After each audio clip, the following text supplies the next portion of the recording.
इससे पहले हम अपने सिरों को प्रार्थना में झुकाएं। मैं परमेश्वर के वचन में से कुछ पढ़ना चाहता हूँ। मैं हमेशा उसका वचन पढ़ना पसंद करता हूँ, क्योंकि मेरे शब्द असफल हो जाएंगे। वे मनुष्य के हैं, परंतु उसका वचन असफल नहीं हो सकता। और वे जो वचनों और इत्यादि को लिख कर रखते हैं। आइए हम मत्ती के 14वें अध्याय से पढ़ें। आज रात 22वें पद से आरंभ करते हुए। और उसने तुरंत अपने चेलों को बरबस नाव पर चढ़ाया कि वे उससे पहले पार चले जाएं, जब तक कि वह लोगों को विदा करे। वह लोगों को विदा करके प्रार्थना करने को अलग पहाड़ पर चढ़ गया। और जब सांझ को वो वहाँ अकेला था, उस समय नाव झील के बीच लहरों से डगमगा रही थी, क्योंकि हवा सामने की थी। और वो रात के चौथे पहर समुन्दर पर चलते हुए उनके पास आया। और चेले उसको समुन्दर पर चलते हुए देखकर घबरा गए और परेशान होकर कहने लगे, वो एक आत्मा है, और डर के मारे चिल्ला उठे। परंतु यीशु ने तुरंत उनसे बातें की और कहा, धैर्य रखो, ये मैं हूँ, डरो मत। आइए हम अपने सिरों को प्रार्थना के लिए झुकाएं, जबकि हमारे सिर और हृदय परमेश्वर के सामने झुके हुए हैं। क्या इस भवन में आज रात कोई आवश्यकता में है, जो अपने हाथों को उठाने के द्वारा परमेश्वर को बताना चाहते हैं और प्रार्थना में याद करवाना चाहते हैं? परमेश्वर आपकी ओर देखे और हम पर अनुग्रह करे। हमारे स्वर्गीय पिता, अब हम आपकी उपस्थिति में आ रहे हैं, उस मार्ग और प्रभु यीशु के नाम के द्वारा, जानते हुए धन्य आश्वासन के साथ जो उसने हमसे प्रतिज्ञा की है। यदि हम उसके नाम में कुछ भी मांगेंगे तो आप हमें प्रदान करेंगे। हम इसके लिए बहुत ही आभारी हैं। वे शब्द उस तरह से व्यक्त नहीं कर सकते हैं जिस तरह से हम इसके बारे में महसूस करते हैं, इस आश्वासन के साथ जो कि हमारे पास है कि आप हमें ठीक अभी सुन रहे हैं। प्रभु, आपने इन हाथों को देखा है, आप जानते हैं कि इनकी क्या आवश्यकता है। आप सर्वव्यापी, सर्वशक्तिमान, अनंत परमेश्वर हैं, और हम जानते हैं कि आप लोगों के हृदयों को जानते हैं। आप हमारे विचारों को जानते हैं। इससे पहले कि हमारी कभी सृष्टि की जाती, आप हर एक विचार को जानते थे जो कि हमारे पास कभी होने थे, क्योंकि आप अनंत हैं। और प्रभु, हम प्रार्थना करते हैं इस घड़ी में, जैसे कि हमारी इच्छाएं आपके पास पहुंच रही हैं। प्रभु, स्वर्ग से नीचे की ओर देखें और हमारी विनतियों को आप अपने हृदय पर लीजिए प्रभु, और अपनी महिमा की भरपूरी के अनुसार हमें उत्तर दें। हमें हमारे हृदय की इच्छा प्रदान करें, यह भरोसा करते हुए कि यह आपकी दिव्य इच्छा है, और हम जानते हैं कि यह आपको भले रूप से भाता है कि आपकी इच्छा को पूरा करें। प्रभु, आज रात अपनी महान उपस्थिति को हम पर फिर से उंडेल देना। रोगियों को चंगा करें, खोए हुओं को बचाएं, जो पाप में हैं और अपराधों में मरे हुए हैं उन्हें जिलाएं, और आज रात उन्हें नए जीवन में ले आएं। होने दे हम यीशु को देखें, यह हम उसके नाम में मांगते हैं, आमीन। आप बैठ सकते हैं। हमें खेद है कि हम लोगों को बैठाने की व्यवस्था नहीं कर पा रहे हैं, क्योंकि बैठने की क्षमता सीमित है। लेकिन पहली रात से लेकर वे कहते हैं कि उन्हें लोगों की बड़ी भीड़ को वापस करना पड़ा, इसलिए हमें इसके लिए खेद है। और भाई ग्रांट कुछ और स्थान को नहीं बना सके, या तो कि मैं विश्वास करता हूँ कि यह बाईं ओर है, कि वह इस विभाजन को आगे बढ़ाने जा रहे हैं। आज उस बहुमूल्य और कृपालु भाई ने मुझसे पूछा कि क्या मैं इस वर्षगांठ के अवसर पर आ सकता हूँ वापस डलास के लिए। उनकी कलीसिया में इस तरह का एक महान निमंत्रण इस घड़ी में, जबकि दरवाजे तेजी से बंद हो रहे हैं। और तब ये व्यक्ति मुझसे चाहता है कि मैं वापस आकर और इस वार्षिक अवसर पर आऊं। मैं इसकी सराहना करता हूं। आज सुबह मेरे पास उनके साथ संगति करने का समय था। भाई गार्डन लिंड से, और उनमें से बहुत से वहां पर थे। भाई पेरी ग्रीन, जो आने वाली सभा का खर्चा उठाएंगे, जो वहां ब्यूमॉन्ट में होने वाली है, आज रात यहाँ मेरे पीछे बैठे हुए हैं। और हमारे बहुत सारे मित्र, भाई डॉन और उनकी पत्नी, उन्हें हम यहाँ पाकर आनंदित हैं। प्रभु उन्हें आशीषित करे। अब आज रात बस मैं अपने संदेशों को बस उतना साधारण बनाने का यत्न कर रहा हूँ जितने वे हो सकते हैं, कि यहाँ तक एक बालक भी उन्हें समझ सके। कल दोपहर बाद सुसमाचार प्रचार की सभा है, और मेरी इच्छा है कि आप सब आ सके। अब यदि आपकी अपनी कलीसिया में सभाएं हैं, इसलिए आप वहीं पर रहें जहाँ आप जाते हैं।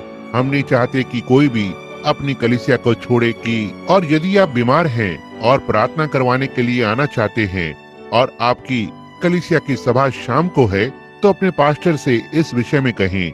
इस प्रकार वो बुरा नहीं सोचेंगे। आप समझे? उन्हें मालूम हो कि हम यहाँ सहयोग करते हैं कि यीशु मसीह की समस्त देह की सहायता करें, जो कि यहाँ डलास में और आसपास के प्रदेश से हैं। इसलिए कल दोपहर बाद मैं सोचता हूँ 2:30 बजे मुझे एक सुसमाचारक के संदेश को देना है और उसके बाद हम सारे बीमार लोगों के लिए प्रार्थना करने जा रहे हैं। सारे लोग प्रार्थना कार्ड को उठा लें और वे चीजें जो इस सप्ताह छूट गई हैं और कल उन सब के लिए प्रार्थना करेंगे। अब आज रात मेरा विषय बस कुछ क्षणों के लिए एक छोटे से नाटक के समान है और आज रात जितना हो सके मैं समय को बीमार लोगों के लिए प्रार्थना करने में ले लूंगा। मेरा मूल पाठ है डरो नहीं, ये मैं हूँ। यीशु बोल रहा है। मेरा विषय है एक गवाही समुद्र पर। यह लगभग दोपहर बाद की बात है। सूर्य अवश्य ही डूब रहा होगा जब इस बात ने जगह को लिया और अब अवश्य ही इसी प्रकार गर्म दिन रहा होगा लगभग जैसा कि यहाँ है। वातानुकूलित मशीन खराब है और वे इसे ठीक कर रहे हैं। यही कारण है कि मैंने अपने विषय को बदल दिया जिस पर कि बोलने जा रहा था, ताकि मैं जल्द समाप्त कर सकूं, ताकि आपको इस गर्मी में इस प्रकार न बैठना पड़े। यह बड़ा मछुआरा यह देखने के बाद कि उसके पास दिन भर क्या था, यीशु को उसकी महान सेवकाई में देख रहा था। मैं उस दिन में रहना पसंद करता, उसके पीछे चलने के लिए, लेकिन आप जानते हैं मैं खुश हूँ कि मुझे अब भी वही काम करने का सौभाग्य मिला है।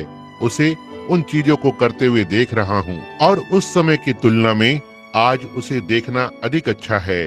अब मुझे उसमें अधिक विश्वास है और अब मुझे उसमें पहले की तुलना में अभी अधिक विश्वास है, क्योंकि हमारे पास 2000 वर्ष थे ताकि साबित करें कि वह सुसमाचार सही है और 2000 वर्षों के पश्चात वह अब भी जीवित है, बस वही कर रहा है जैसा उसने तब किया था।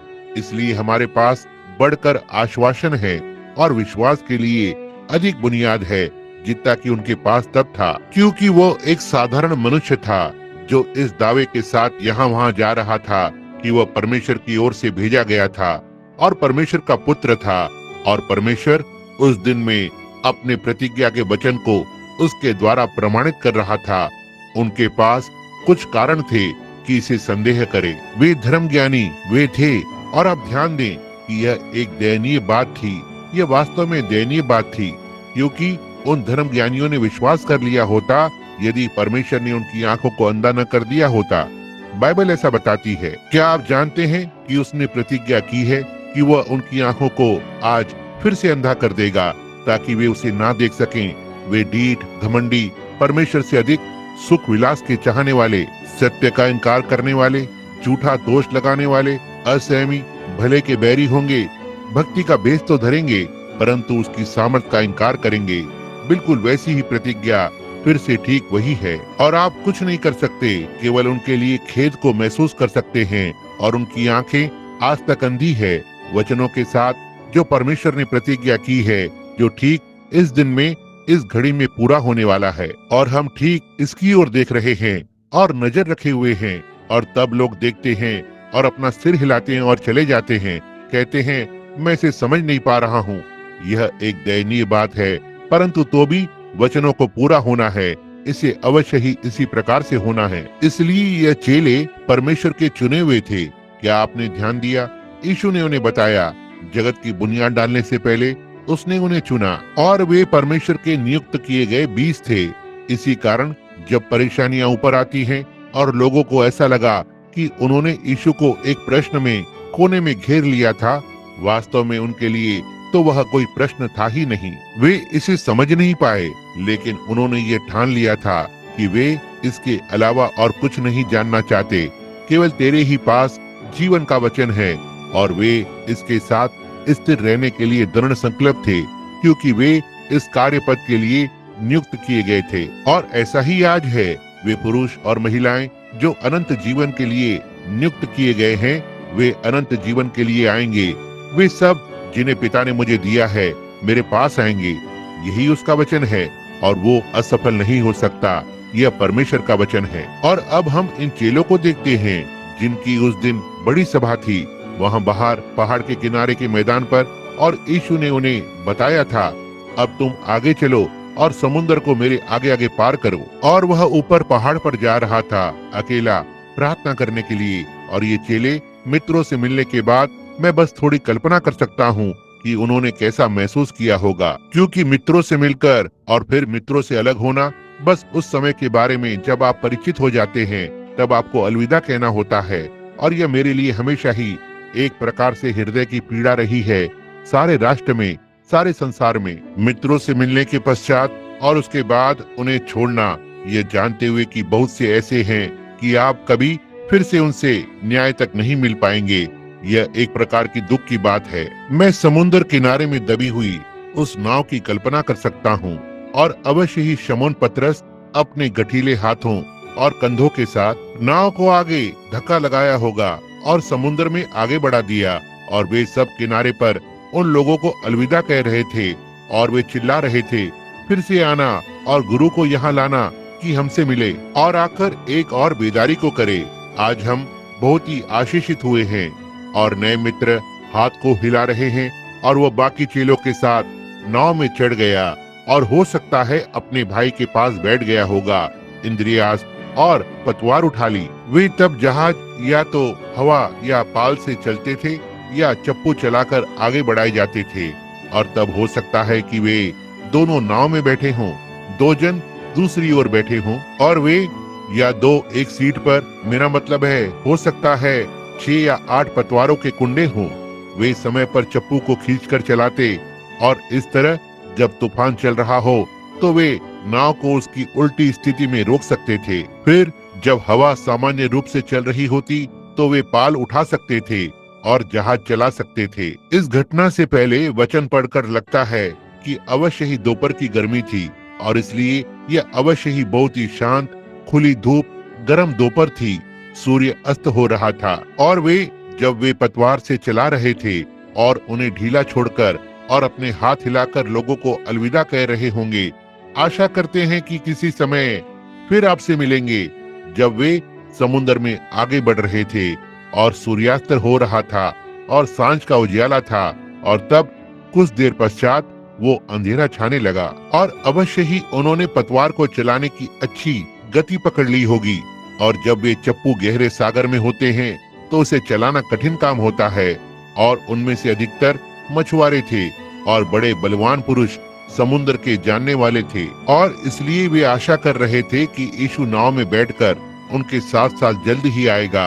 क्यों वे वहां से बढ़ चले और उन्होंने अवश्य ही बस जरा सा किनारा छोड़ा होगा, एक प्रकार से अपनी नाव आरंभ की होगी और फिर आगे बढ़ने दी। हो सकता है अवश्य ही युवा यूहन्ना सबसे पहले बोल पड़ा हो, क्योंकि झुंड में वह सबसे छोटा था, और अवश्य ही ऐसा हुआ होगा कि उसने कहा, मैं बस थोड़ा सा थक रहा हूँ, हम थोड़ा सा किनारे पर चलें। 1 मिनट रुको, हमें जल्दबाजी नहीं करनी चाहिए, वह अभी तक नहीं आया है, इसलिए हम थोड़ी सी प्रतीक्षा करके और एक प्रकार से अच्छी हवा की सांस ले सकते हैं। और जब वो वहाँ अपना सिर जरा सा नीचे करके बैठा, उसने अवश्य ही गवाही की सभा आरंभ की होगी, और आज मैं उसी विषय में बात करना चाहता हूँ। हो सकता है वही हो जिसने पहले उठकर और कहा हो, भाइयों, इससे कोई मतलब नहीं कि लोग क्या कहते हैं और कोई कितना अविश्वास करना चाहता है, और आज के बाद से मैं निश्चित हो गया हूँ कि हम किसी जालसाज का अनुकरण नहीं कर रहे हैं, हम किसी और चीज का अनुकरण नहीं कर रहे हैं जो परमेश्वर से कम है, क्योंकि कोई भी मनुष्य यह नहीं कर सकता जो उसने किया जब तक कि वो परमेश्वर ना हो। आप जानते हैं, जब उसने उन रोटियों को लिया और उन्हें तोड़ा और वहाँ 5000 को खिलाया, यह मेरे लिए बहुत ही आश्चर्यजनक बात है। आज भी इस विषय में प्रश्न हो सकता था। अब मैं बस उसकी गवाही को दोहरा रहा हूँ जैसे कि वह थी, परंतु इससे बात खत्म हो जाती है। कहा मुझे याद है, वर्षों पहले मैं वहाँ यर्दन के पास ही रहा करता था, और मैं याद कर सकता हूँ एक छोटे लड़के के समान कैसे मेरी यहूदी सुंदर सी माँ हमेशा मुझे उठाकर दोपहर में और मुझे गोद में बैठाकर मुझे बरामदे में झूला झुलाती थी, जब यर्दन के किनारे किनारे खसखस के फूल खिले हुए होते थे, और वो उस पार रेगिस्तान की ओर देखा करती थी जिधर से हमारे लोग रेगिस्तान में से होते हुए लाए गए थे। वह मुझे बाइबल की कहानियां सुनाया करती थी। उन महान कहानियों में से एक जो मुझे याद है वह शूनेमिन स्त्री थी, और जब उसका छोटा लड़का मर गया था और भविष्यवक्ता ने इस छोटे लड़के को मरे हुओं में से जिलाया, यह एक रोमांचकारी कहानी हुआ करती थी। लेकिन एक सबसे रोमांचित कहानी जो माँ मुझे सुनाया करती थी, वह कहती थी, अब यूहन्ना, तुम एक छोटे लड़के हो, परंतु मैं चाहती हूँ कि जब तुम बड़े हो जाओ तो याद रखो कि महान यहोवा हमारे लोगों को मिस्र से बाहर ले आया और हम उस जंगल में से होते हुए वहां नदी के उस पार आए और पूरे 40 वर्षों तक उन्होंने उस जंगल में यात्रा की। कपड़े खरीदने का कोई स्थान नहीं था और कोई खाने का स्थान नहीं था, और परमेश्वर ने स्वर्ग से रोटी गिराई हर एक रात और हमारे लोगों को उस जंगल में खिलाया, क्योंकि वे कर्तव्य की पंक्ति में थे, महान यहोवा का अनुकरण कर रहे थे। और अब किसी दिन यहोवा यहाँ धरती पर देहधारी होने जा रहा है। एक मनुष्य के रूप में वो एक अभिषिक्त जन कहलाएगा, वो मसीहा। और मुझे याद है वो कहेगा, एक छोटे लड़के के समान कैसे छोटे लड़के का दिमाग उसे चित्रित करने का यत्न करता था, कैसे परमेश्वर ने उन सबको खिलाया, 25 लाख लोगों को उस जंगल में। वह सारी रोटी कहाँ से लाया? और मैं माँ से पूछा करता था, माँ, क्या यहोवा के पास आकाश में ढेर सारी रोटी पकाने की भट्टियां थी और वह उनमें सारी रोटियां पकाता था और रात में नीचे उतरकर और लोगों के लिए उस मैदान में रख देता था? और यहोवा का बड़ा आकाश भट्टियों से भरा पड़ा है। वह कहती होगी, नहीं बेटा, तुम समझने के लिए बहुत छोटे हो। देखो, यहोवा सृष्टि करता है, उससे भट्टियों की आवश्यकता नहीं है। वह केवल बोलता है और उसका वचन प्रकट में लाता है। जब वो बोलता है, वो महान यहोवा है और वह केवल इसे बोलता है और वे दूत धरती पर लोगों के लिए इसे बांट देते हैं। और आज जब मैंने उसे वहां खड़े हुए देखा था, तो क्या आपने ध्यान दिया? वही आभास उसके मुख पर था, उसके मन में कोई संदेह नहीं था। मैं चट्टान के पीछे चढ़ गया और उसे देखा, जैसे उसने उस रोटी को लिया और उसे तोड़ा और उसे दे दिया। अपने सेवकों को हमें लोगों में इसे बांटने के लिए दे दिया, और जब वह तोड़ने के लिए फिर पीछे मुड़ता, रोटी फिर से पूरी हो जाती। और यह उसने सैकड़ों बार किया, जब तक कि हर किसी का पेट नहीं भर गया और टोकरियां भरी हुई उठाई गई। मैं जानता हूँ कि यह यहोवा से कम नहीं हो सकता था, क्योंकि उसने यहोवा के समान व्यवहार किया। केवल यहोवा ही सृष्टि कर सकता है, और मैं जानता हूँ कि वह मनुष्य धोखेबाज नहीं हो सकता। केवल एक ही सृष्टि करता है और वो यहोवा है। और अब वह सारी बातें जो मैं देख चुका हूँ, उससे मैं संतुष्ट हूँ। और अब मैं यह बता देना चाहता हूँ कि मेरा हृदय पूरी तरह से समर्पित है, और अब मैं पूरी तरह से विश्वास करता हूँ कि वह केवल एक भविष्यवक्ता ही नहीं है। वह भविष्यवक्ता है, परंतु वह भविष्यवक्ता से भी अधिक है। वह हमारे बीच में रहने वाला यहोवा परमेश्वर से कम नहीं है, क्योंकि उसने रोटी की सृष्टि की और उसमें यहोवा का स्वभाव है।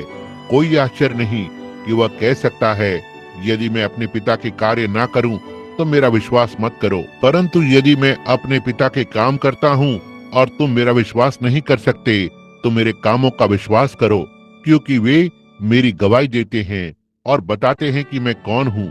ऐसा लगता है कि लोग आसानी से यह देख सकते होंगे। और यूहन्ना संतुष्ट था कि वो मसीहा था, जिसके विषय में यशायाह ने कहा, हमारे लिए एक पुत्र उत्पन्न होगा और उसका नाम युक्ति करने वाला, शांति का राजकुमार होगा, सर्वशक्तिमान परमेश्वर, सनातन का पिता। और यूहन्ना संतुष्ट था, क्योंकि जो उसने देखा था वो नवयुवक अपनी गवाही को दे रहा है। उसी समय लगभग शमौन पतरस बोला, तो अब जरा एक मिनट, यदि हम गवाहियों की सभा करने जा रहे हैं तो मैं कुछ कहना चाहूंगा।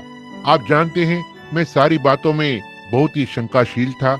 जब अंद्रियास मेरे भाई ने, जिसने यूहन्ना भविष्यवक्ता की बेदारी सभाओं में भाग लिया था, जिसने गवाही दी थी कि मसीहा आने वाला था और वह उसका परिचय कराएगा, और जो अंद्रियास मुझे बताता, मैं उसके लिए थोड़ा शंका में था, क्योंकि मैंने बहुत प्रकार की मसीहा की कहानियां सुन रखी थी और बहुत कुछ।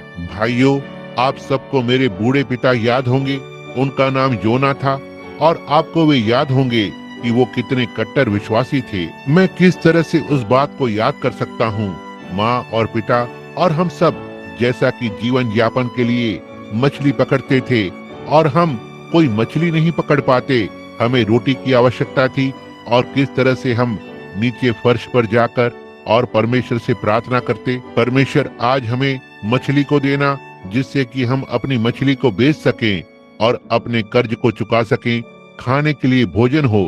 और कैसे हम तूफान में, समुद्र में जाकर और उन तूफानों का सामना करने का साहस करते। और पिता, मैं उनके सफेद बालों को उनकी पीठ पर लटके हुए देख सकता हूँ। एक दिन जब वो नाव के किनारे पर बैठे हुए थे और मुझसे बात कर रहे थे, कह रहे थे, शमौन तुम मेरे सबसे बड़े पुत्र हो। शमौन, तुम जानते हो मैंने हमेशा विश्वास किया है कि मैं मसीहा को देखूंगा। हमारे लोग अदन से लेकर उसकी राह देख रहे हैं और हमें निश्चित है कि वो आ रहा है।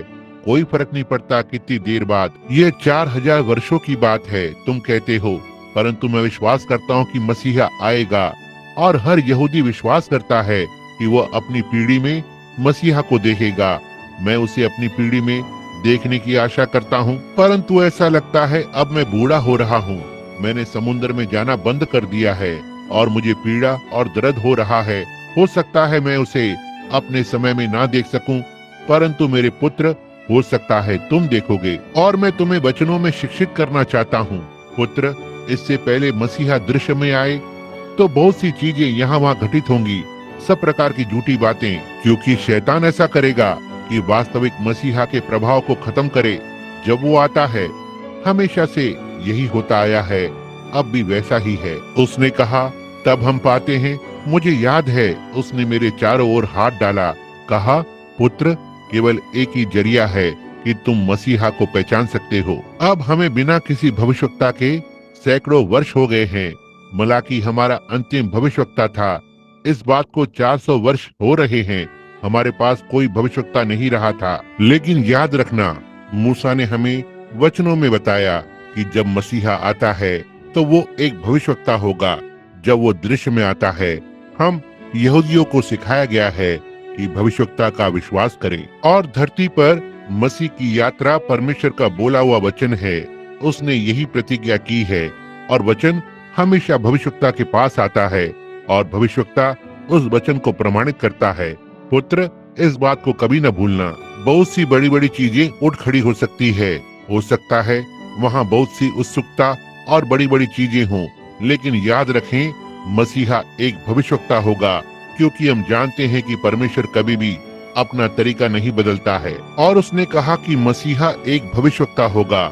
इसलिए मेरे पुत्र, याद रखो, भविष्यवक्ता वे होते हैं जिसके पास प्रभु का वचन होता है, और जब मसीह आता है तो वो एक भविष्यवक्ता होगा। मैं अब भी उसके हाथ को अनुभव कर सकता हूँ। शमौन ने कहा, जैसा कि उसने इसे मेरे ऊपर डाल रखा था। और अंद्रियास वहाँ खड़ा हुआ, उस समय पर जाल को धो रहा था। अंद्रियास, तुम्हें ये याद है? हाँ शमौन, मुझे ये याद है। और अंद्रियास मुझे बताने का यत्न कर रहा था कि यह यूहन्ना एक भविष्यवक्ता था और मुझे करने के लिए और भी काम थे, मछली बेचनी थी और आदि आदि। सो पिता वर्षों पहले मर गए, लेकिन मैंने हमेशा उस बात को अपने मन में रखा। पिता ने कहा, यह मसीहा वचन के अनुसार पहचाना गया भविष्यवक्ता होगा और इसे भूलना नहीं, क्योंकि यह परमेश्वर का कहा हुआ वचन है और यह वचन निरंतर हमेशा भविष्यवक्ता के पास आता है। वो इसकी पहचान देता है, यह प्रकट करता है कि उस युग के लिए क्या प्रतिज्ञा थी। और अब एक दिन शमौन ने कहा, उसने कहा, आप जानते हैं कि अंद्रियास ने मुझे एक प्रार्थना सभा में जाने को कहा और मैं वहाँ प्रार्थना सभा में गया जहाँ यह व्यक्ति यीशु था और मैंने सब प्रकार की अफवाहें सुनी थी। वहाँ एक यीशु उसके सामने खड़ा हुआ था जिसने कुछ तो बड़ा होने की प्रतिज्ञा की थी। 400 लोगों को अगवा करके ले गया और वे सब नष्ट हो गए और इत्यादि। मैंने सोचा यह भी उसी तरह का एक और है। किसी प्रकार के बड़े उत्साह के साथ किसी बेदारी का या किसी बड़े संप्रदाय को वे बनाने जा रहे थे। लेकिन एक दिन मैंने सोचा कि मैं वहाँ अंद्रियास के साथ जाऊंगा, मेरे भाई के साथ, और मैं उस समय के विषय में कल्पना कर सकता हूँ कि नाव हिलने लगी। किसी ने तो चिल्लाना आरंभ किया और उसने कहा, बैठ जाओ, नाव को मत हिलाओ, 1 मिनट रुको, शांत बैठ जाओ। और उसने कहा, तुम जानते हो, जब मैं वहाँ पर गया और उसके सामने पहुँचा, पहली बार उसने सीधा मेरी आंखों में देखा और मुझे बताया कि मेरा नाम क्या था। उसने पहले मुझे कभी नहीं देखा था। वो केवल मुझे ही नहीं जानता था, लेकिन वो मेरे उस धर्मी बूढ़े पिता को भी जानता था जिसने वचन में मुझे निर्देशन दिया था, और मैं जानता था कि वो मसीहा था। मेरे लिए मैंने यह ठीक वहीं पर जान लिया, वो था, इसने मेरे लिए सही कर दिया। फिलिपुस ने अवश्य ही कहा होगा, क्या मैं यहाँ कुछ कह सकता हूँ? अब उसने कहा, भाई नतनएल, तुम्हें यह बुरा न लगे तो, क्योंकि तुम जानते हो कि हमने लिपटी हुई पुस्तक का वर्षों और वर्षों से अध्ययन किया था कि मसीहा कैसा होगा। लेकिन जब मैंने उसे यह करते देखा, मैंने वहां से जाकर और अपने मित्र नतनएल को यहाँ ले आया। और जब वो वहाँ आया, नतनएल ने कहा, मुझे ये बताने दो, मुझे ये बताने दो। ओह, आप जानते हैं, जब यीशु ने आपके लिए कुछ किया है तो इसके विषय में कुछ तो है। आप बस शांत खड़े रह ही नहीं सकते, आपको स्वयं जाकर बताना ही है। क्या यह सही नहीं है?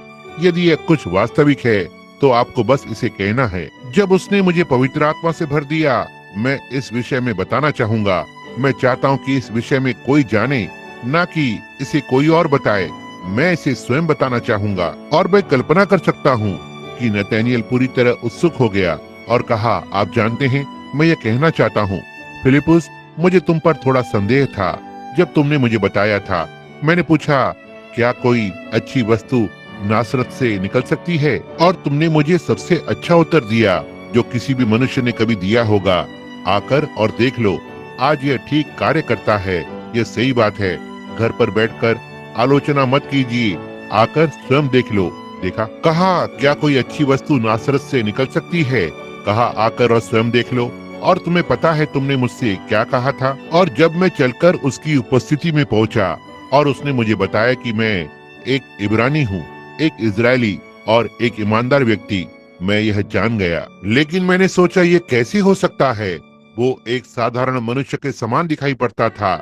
मैं अपेक्षा कर रहा था कि मसीहा स्वर्ग से सुनहरे गलियारे से नीचे उतरेगा और सीधा यरूशलेम में यहाँ संप्रदाय के प्रमुख के पास जाकर कहेगा, कैफा, मैं आ गया हूँ। परंतु उन्होंने पाया कि वो नासरत से निकल कर आया है, एक निर्धन परिवार से, और असल में उसके पीछे एक प्रकार का बदनामी का नाम था, जैसे एक अवैध बालक। यहाँ वो साधारण से कपड़े पहने हुए खड़ा था, ना कि याजक या किसी और की तरह, बस एक साधारण सा मनुष्य। और मैंने सोचा, जब मैं वहाँ पर चला गया, यह कैसे एक मसीहा हो सकता है?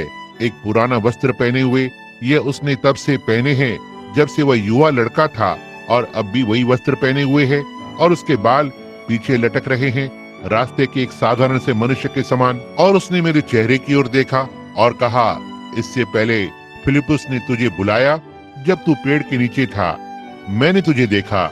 इससे मेरे लिए पक्का हो गया, वचन के द्वारा मैं जान गया कि यह मसीहा था, यही है वो। और अवश्य ही नाव हिल गई होगी और गवाहियों की सभा आगे चलती रही। ओह, उनके पास क्या ही शानदार समय था। वहाँ उस समुन्दर पर बस बहुत ही अच्छा समय बिता रहे थे। अंद्रियास ने कहा, मैं एक बात कहना चाहता हूँ। थोड़े समय के लिए एक प्रकार से मेरे लिए उलझन थी। आपको याद है जब हम येरियो जा रहे थे, उसने कहा, हमें अवश्य ही ऊपर जाना है, मुझे सामरिया से होकर जाना है। इस प्रकार वो सामरिया को गया और वहाँ सुखार नगर में, जब उसने हम सबको नगर में भोजन का सामान खरीदने के लिए भेज दिया। ओह हाँ, मुझे वह कुआं याद है। सारे के सारे बोले, हाँ हाँ। तब नाव हिल रही थी। सबके पास एक शानदार गवाही थी।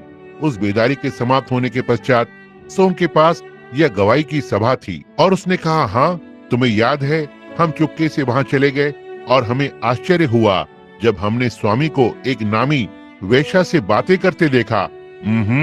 हमने सोचा यह बुरी बात है, उस युवा स्त्री से उसे बात करते हुए देखकर, और हमें दूर भेज दिया। और यहाँ वो इस बदनाम स्त्री के पास वहाँ बैठा हुआ है।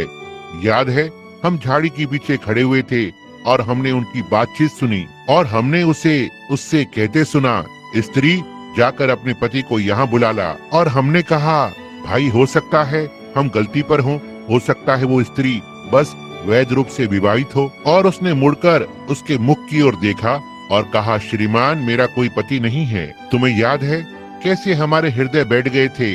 हमारा महान मसीहा जिस पर हमें भरोसा था, यहाँ झूठ में पकड़ा गया। एक गड़बड़ी हो गई। उसने कहा, जाकर अपने पति को बुला कर ला, और वो कहती है कि उसका कोई पति नहीं है। अब तो यह उस पर उल्टा पड़ गया। याद है, हम सब ने कैसे आश्चर्य से देखा था और हमारी सांस रुक गई थी। हाँ, मुझे ये याद है। और तब आपको अगले शब्द याद हैं? उसने कहा, तूने सच कहा है, क्योंकि तेरे 5 पति थे और अब जिसके साथ तू रह रही है वो अभी तेरा नहीं है। ओह, तुम्हें झाड़ी के पीछे की गवाही की सभा याद है? ओह, देखिए, आप उसे घेर नहीं सकते, वह परमेश्वर है। ओह, शमौन ने कहा, वह तो बस। अंद्रियास ने कहा, मेरे लिए ये पक्का हो गया। बार्थोलोम्यू ने कहा, रुको, मैं भी अपनी गवाही को रखना चाहता हूँ। भाइयों, क्या मैं इसे दे सकता हूँ? ओह हाँ, मैं समझता हूँ कि तुम दे सकते हो। हमारे पास बहुत समय है, वो अभी तक नहीं आया है, इसलिए हम थोड़ा सा और पतवार को चलाएंगे। बार्थोलोम्यू, आगे बढ़ो, तुम गवाही दो। भाई, मेरे लिए जो एक महान बात है, आपको याद है, हमारी एक बहन येरियो में थी जिसका नाम रेबिका था। हाँ, और उसका पति वहाँ नीचे रेस्टोरेंट चलाता है। और वो एक व्यापारी था और उसका नाम जकई था। हाँ हाँ, मुझे वो अच्छी तरह से याद है। आपको याद है, वो हमारी बहन में से एक थी। उसने प्रभु पर विश्वास किया था और वो इतनी डरी हुई थी कि जकई यीशु को स्वीकार किए बिना ये सब होने देगा। और ओह, जकई वहाँ के याजक का बहुत अच्छा मित्र था और इसलिए वो प्रार्थना कर रही थी कि कुछ तो ऐसा घटित हो जाए कि उसकी आंखें खुल जाए और वो ये पहचान लेगा कि यह वो गुरु था। यह परमेश्वर का प्रमाणित वचन है। हमारे बीच में देदारी हुआ और हमने उसे बताने का यत्न किया। उसे बताया कि कैसे नासरत का यीशु हृदय के गुप्त विचारों को जानता है। यह दर्शाता है कि वो वचन था, क्योंकि वचन हृदय के विचारों को परख लेता है। बेकार की बात, उसने कहा, मैं याजक पर विश्वास करता हूँ। याजक जो कहता है मेरे लिए पर्याप्त है, क्योंकि वह नगर के सारे उन संस्थाओं का सदस्य था, किवानीस और बाकी के हर एक का आप जानते हैं। इसलिए यह उसके लिए थोड़ा सा कठिन है कि इस पर सहमत हो। इसलिए रिबिका ने हमसे प्रार्थना करने के लिए कहा था और हर बार जब हम इस विषय पर आते कि वो एक भविष्यवक्ता है, वो कहता, बेकार की बात। याजक कहता है वो बालजबूल है, वो शैतान है, वो इसे शैतान की सामर्थ के द्वारा इसे करता है और वो केवल टेलीपैथी यानी मनो को पढ़ने की कला है। इसमें बस इतना ही है, इसमें कुछ नहीं होता। इसलिए इस दिन में ऐसी कोई चीज नहीं है। हमारे पास सैकड़ों वर्षों से भविष्यवक्ता नहीं है। और कैसे वो व्यक्ति जिसके पास संगति का परिचय पत्र भी नहीं है, वो भला कैसे भविष्यवक्ता हो सकता है? ओह नहीं, किसी भी तरह से वह यह नहीं हो सकता है। लेकिन आप जानते हैं, रेबिका उसकी पत्नी बनी रही और प्रार्थना कर रही थी।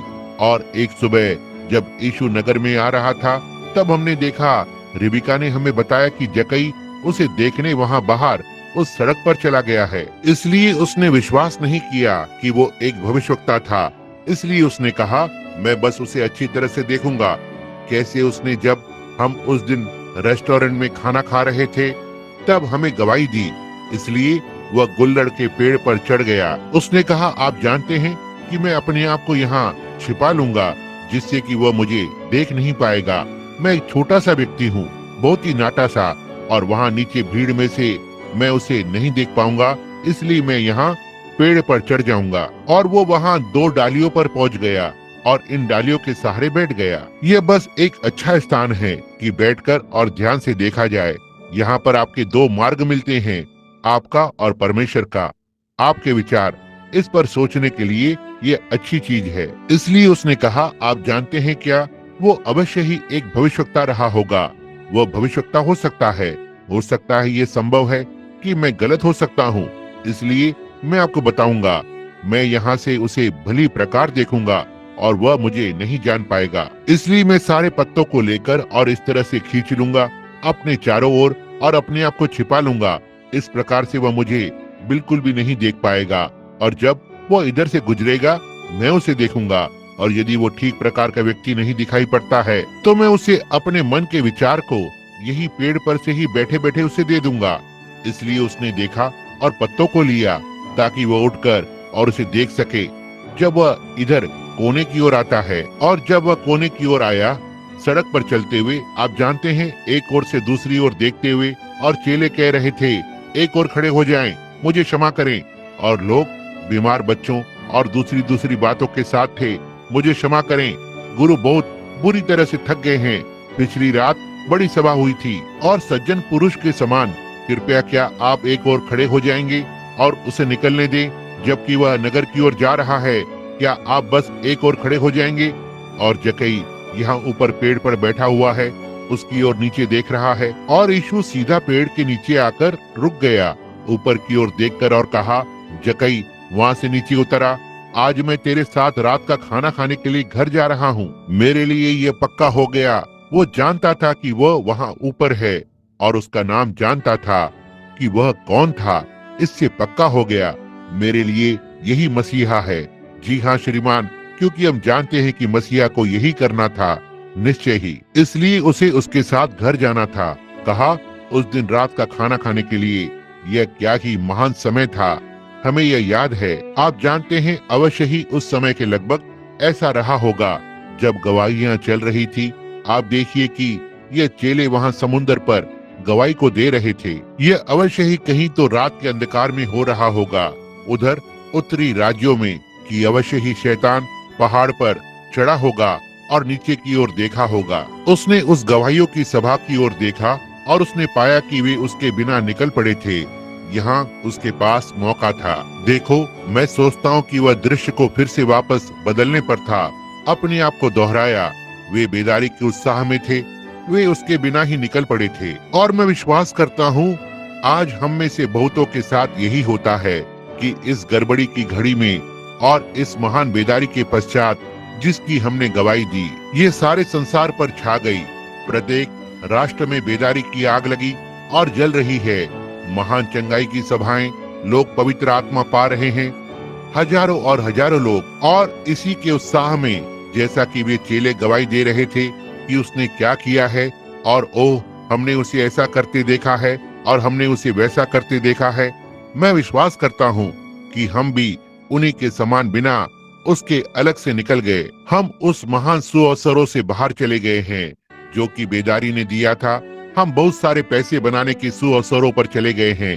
कलीसियाएं बड़ी बड़ी इमारतों का निर्माण कर रहे हैं, बड़े बड़े लाखों डॉलर के स्थान, बड़े बड़े विद्यालय, शिक्षा की पद्धतियां और अपने संप्रदाय को विकसित कर रहे हैं। फिर हमारे साम्यवाद की योजनाएं होती हैं, साम्यवाद विरोधी। यही सब हम आज के बारे में बात कर सकते हैं। और पहली बात कि शैतान ने हमें हमारी उन साम्यवाद विरोधी योजनाओं पर देख लिया है, हमारे बड़े संप्रदायों की योजनाओं पर, और हमारे लाखों और अधिक और इत्यादि जैसे कि उनके पास हैं। और हम अपनी पुराने चलन की प्रार्थना सभाओं से हट गए हैं, और जो पवित्र आत्मा का बपतिस्मा वापस नहीं आ रहा है, इतना तक कि आग धीमी हो चुकी है। आप चिल्ला सकते हैं और लोगों को वेदी पर लाने की कोशिश कर सकते हैं, और वे बस ऐसे चलते हैं जैसे वे लगभग मर चुके हैं। आने के लिए एक भय, और तब सेवकों से आकर उनके साथ प्रार्थना करने को कहते हैं, ओह, उसने मुझे क्यों बुलाया, और वे वहां नीचे चले जाते हैं और आप उन्हें शायद ही वहां देख सकते हैं। और वे वहां कुछ ही मिनटों के लिए खड़े होते हैं, आपकी ओर देखते हैं और वापस जाकर अपनी कुर्सियों में बैठ जाते हैं। मेरे हिसाब से आग बुझ चुकी है, कुछ तो हुआ है। सुनिए, आज हमें जिसकी आवश्यकता है वो है एक बेदारी, जिसमें पापी मसीह की ओर देखते हैं, पश्चाताप करते हुए अपने हाथ उठाए वेदी की ओर दौड़ कर जाएं, अनुग्रह के लिए चिल्लाएं, और सारी कलीसिया परमेश्वर की महिमा के साथ आग की एक ज्वाला हो। हमारा उत्साह अपने संप्रदायों को बढ़ाने के सुअवसर के लिए लगा हुआ है। हमने अपने सेवकों को शिक्षित करने के लिए बड़े बड़े विद्यालय बनाए हैं और उन्हें परमेश्वर से और दूर कर दिया है जैसे वे आरंभ में थे। परमेश्वर शिक्षा से नहीं जाना जाता है, वह धर्म ज्ञान के द्वारा नहीं जाना जाता है, परमेश्वर विश्वास के द्वारा जाना जाता है। आप परमेश्वर की व्याख्या नहीं कर सकते, वो व्याख्या करने से परे है। देखिए इसने क्या किया है। हम पेंटिकॉस्टल लोग जो पेंटिकॉस्ट हुआ करते थे, हमारी स्त्रियों ने अपने बाल काट लिए, श्रृंगार करना आरंभ कर दिया। हमारे पुरुष इस बात की अनुमति देते हैं, हमारे सेवक इसकी अनुमति दे रहे हैं। वे इस विषय में कुछ भी कहने से डरते हैं। यदि वे ऐसा करेंगे तो कलीसिया उन्हें निकाल देगी। ओह, यदि हमें घर की सफाई की आवश्यकता नहीं है, पुलपिट से लेकर तहखाने तक, तो यह शर्म की बात है। यह एक लज्जाजनक बात है। अधिक समय नहीं हुआ, कोई व्यक्ति मेरे पास आया और बोला, भाई ब्रैनम, लोग आपसे प्रेम करते हैं, लेकिन कहा आप हमेशा उन्हें फटकारते हैं उन महिलाओं को फटकारते हैं उनके छोटे बालों और इस प्रकार की चीजों को करने के विषय में। मैंने कहा बाइबल ये कहती है कि यह महिला के लिए ऐसा होना लज्जा की बात है। जब वो ऐसा करती है तो वो अपने पति का अपमान करती है और यह पूरी तरह से इसका एक चिन्ह है कि आप परमेश्वर से अलग हो गए हैं। शिमशोन वाले मामले में आपको याद होगा, लंबे बाल नाजरीन का एक चिन्ह था कि वह संसार से अलग हो गया था परमेश्वर के वचन हेतु। और महिलाएं, जब आप अपने बाल काटती हो तो आप इनकार करती हैं कि आपके पास नाजरीन का चिन्ह है, बजाय इसके कि बाइबल की ओर वापस जाएं। आप वापस हॉलीवुड चली गईं। बाइबल कहती है वे बिना बाल कटाए रहें। देखिए, ये लज्जा की बात है और सेवक इस विषय में कुछ भी नहीं कहते। इस मनुष्य ने मुझसे कहा, आप क्यों नहीं उन स्त्रियों को अपने हाल में छोड़ देते हैं? कहा, वे आपका भविष्यवक्ता के रूप में सम्मान करती हैं। मैंने कहा, मैंने कभी भी नहीं कहा कि मैं एक भविष्यवक्ता हूँ। कहा कि वो आपका उसी प्रकार सम्मान करती हैं। आप उन्हें सिखाएं कि कैसे आत्मिक दानों को प्राप्त करें, और कुछ तो करें। आपको उन्हें बड़ी बड़ी चीजें सिखानी चाहिए, महान बातें। मैंने कहा, मैं उन्हें बीज गणित कैसे सिखा सकता हूँ जबकि उन्होंने अपना क ख ग भी नहीं सीखा। इस विषय में सभ्य ढंग से कैसे रहें? आप कैसे ये कर सकते हैं? जी हाँ, उस पहली बात पर जाएं। वर्ष प्रति वर्ष समस्त राष्ट्रों में यह हर समय और खराब होता जा रहा है। कहीं तो कुछ गड़बड़ है, यह वचन के साथ नहीं है। कोई आश्चर्य नहीं, हमारे पास बेदारी की जलती हुई आग नहीं हो सकती है। हमें इस समय घर को साफ करने की आवश्यकता है। परमेश्वर इसे कभी नहीं करेगा जब तक हम फिर से वापस नहीं आते हैं। हमें घर साफ करने के समय की आवश्यकता है। और आप पुरुष, आप अपनी पत्नी को इस तरह के काम करने देते हैं, छोटे कपड़े पहनने देते हैं। वे मेथोडिस्ट बैप्टिस्ट नहीं हैं, वे पेंटिकॉस्टल हैं। यह सही बात है। भक्ति का भेष, लौदकिया, कलीसियाई युग, गुनगुने नाम के पेंटिकॉस्टल, बस इतना ही। पेंटिकॉस्ट एक नाम नहीं है, यह अनुभव है पवित्र आत्मा के बपतिस्मे का, जो लोगों को साफ कर देता है। कोई आश्चर्य नहीं, हमारे पास चंगाई की महान सभाएं और इत्यादि नहीं हो सकती। वहाँ कहीं पर कुछ न कुछ गड़बड़ी हुई है। यह शैतान है, हमें वहाँ यत्न करते हुए देखा। ठीक है, हम इस विषय में कुछ भी कहते हैं तो वे उनकी सदस्यता को बदल देते हैं। याद रखें, आप मसीही लोगों का लालन पालन नहीं करते हैं। मसीही मजबूत होते हैं। वे परमेश्वर के पुरुष और स्त्रियां हैं जो परमेश्वर के लिए खड़े होते हैं, इस बात की परवाह किए बिना कि कोई और क्या कहता है। आपको उनके पीछे विनती करने और राजी करने की आवश्यकता नहीं, और उन्हें इत्र लगाने की और आगे पीछे बच्चों की तरह घूमने की आवश्यकता नहीं। वह तो पलने वाले और संकरित पौधे हैं। वे किसी काम के नहीं, वे कुछ भी उत्पन्न नहीं करेंगे। मुझे ऐसा ही कुछ याद आता है जैसे ये जल्द ही घोंसले बनाने का समय था। आज मैंने एक छोटी चिड़िया को देखा। वहाँ एक छोटी गौरैया अपने घोंसले में तिनके लगा रही थी। यह ज्यादा समय नहीं होगा जब तक वे घोंसले में नहीं होंगे।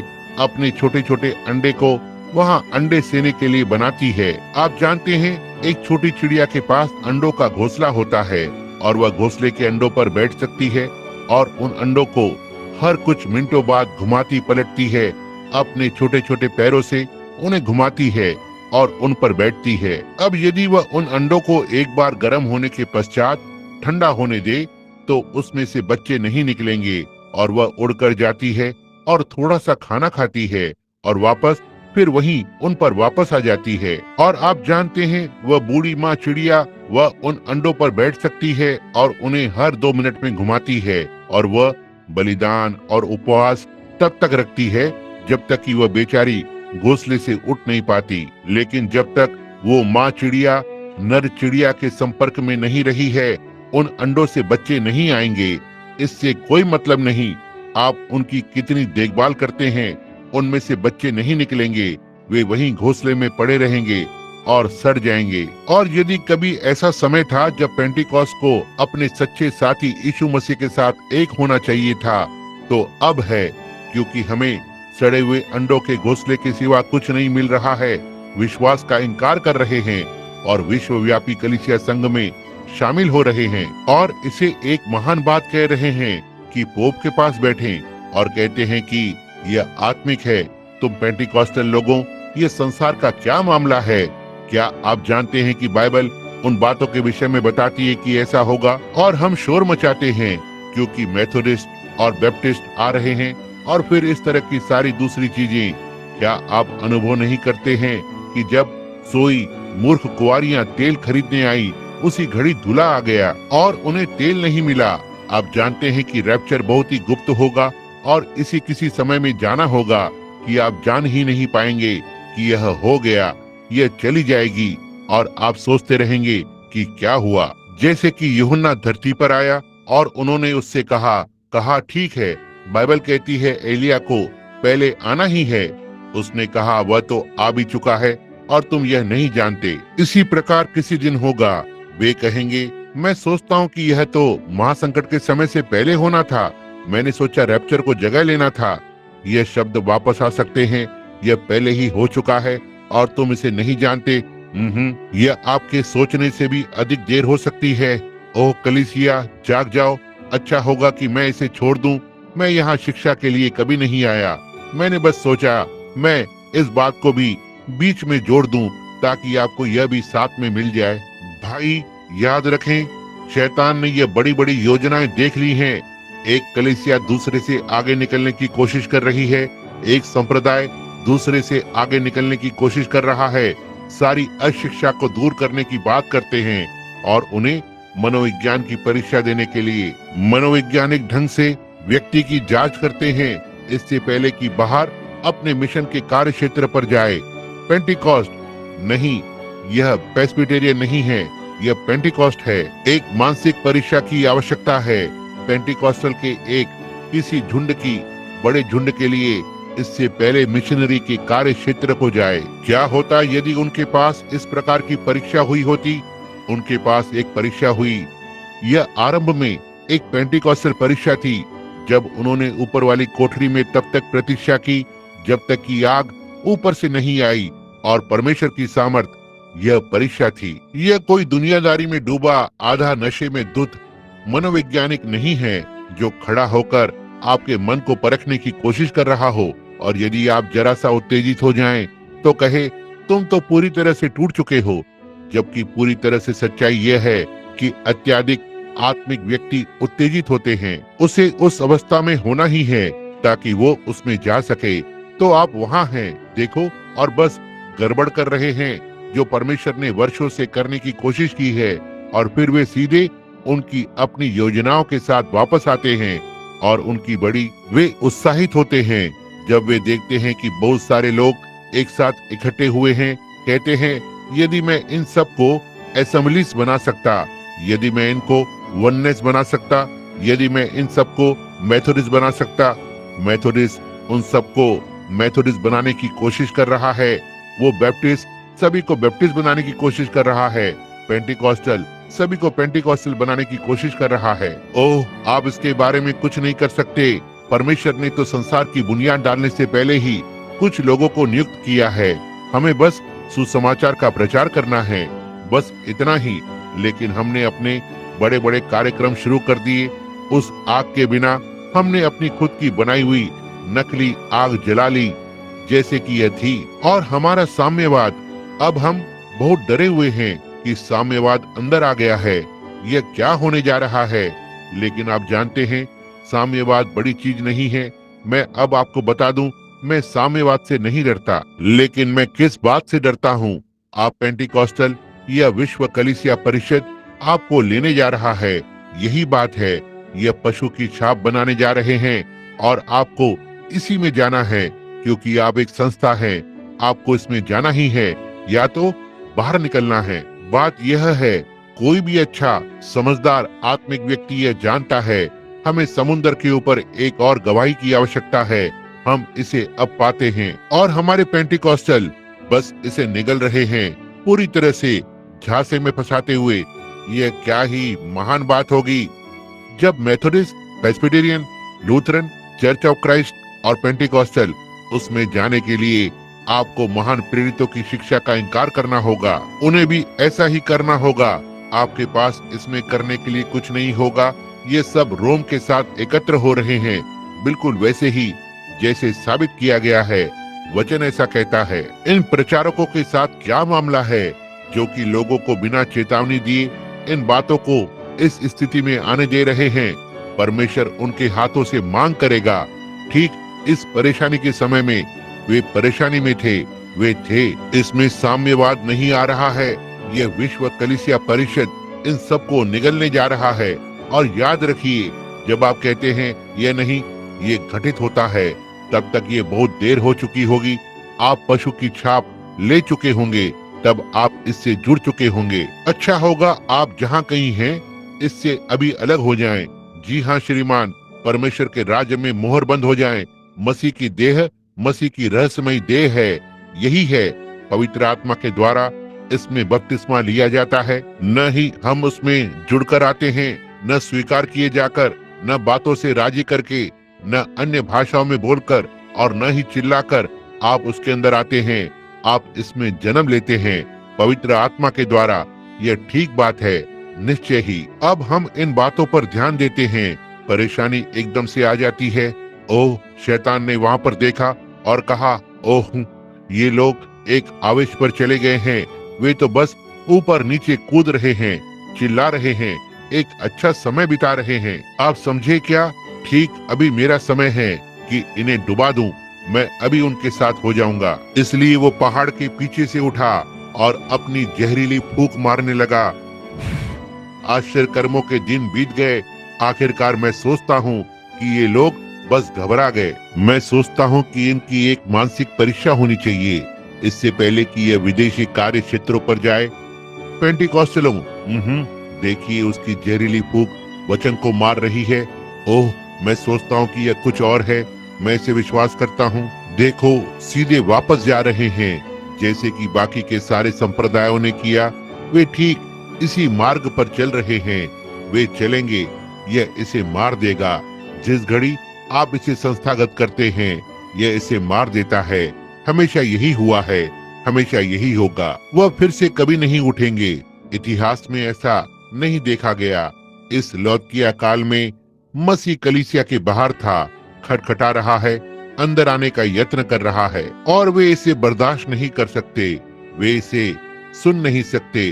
अब हम पाते हैं जिस घड़ी में हम रह रहे हैं, परेशानी अंदर आ गई है। और तब हम देखना आरंभ करते हैं कि आश्चर्य कर्म अब और नहीं हो रहे हैं जैसा कि वे पहले होते थे। बीमार लोग बीमार ही वापस घर जाते हैं। यह परमेश्वर के कारण नहीं है, यह लोगों के बीच बेदारी की कमी के कारण है।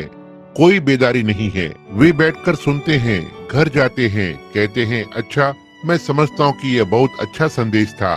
देखिए, वहाँ वो उत्साह नहीं है, वहाँ लोगों में वो चीज नहीं है जो वहाँ होनी चाहिए। मुझे याद है 15 वर्ष पहले यहाँ अरकनसास में, जब मैं वहाँ जॉन्सबोरो में एक छोटी सभा कर रहा था, जब लगभग 40,000 लोग इसमें उपस्थित होने की कोशिश कर रहे थे।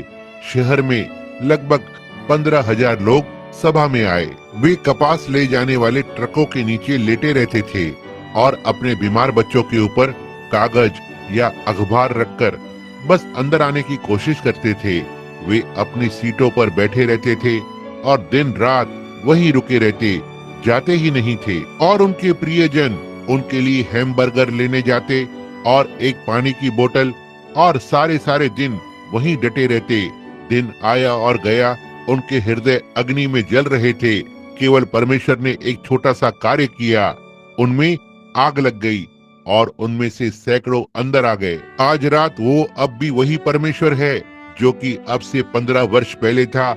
आज रात वह वही परमेश्वर है जो कि वह तब था जब उसने आकाश और धरती को बनाया था। लेकिन यह क्या है, हम पूरी तरह उत्साहित हो गए और अपने संगठनों को बनाना चाहते थे और इसे और उसे बनाना चाहते थे, कुछ तो बड़ा और दिखावटी जो जॉनसस के मुकाबले पर हो, मेथोडिस्ट, बैप्टिस्ट के, प्रेस्बिटेरियन के मुकाबले पर हो। आप उनमें से नहीं हैं।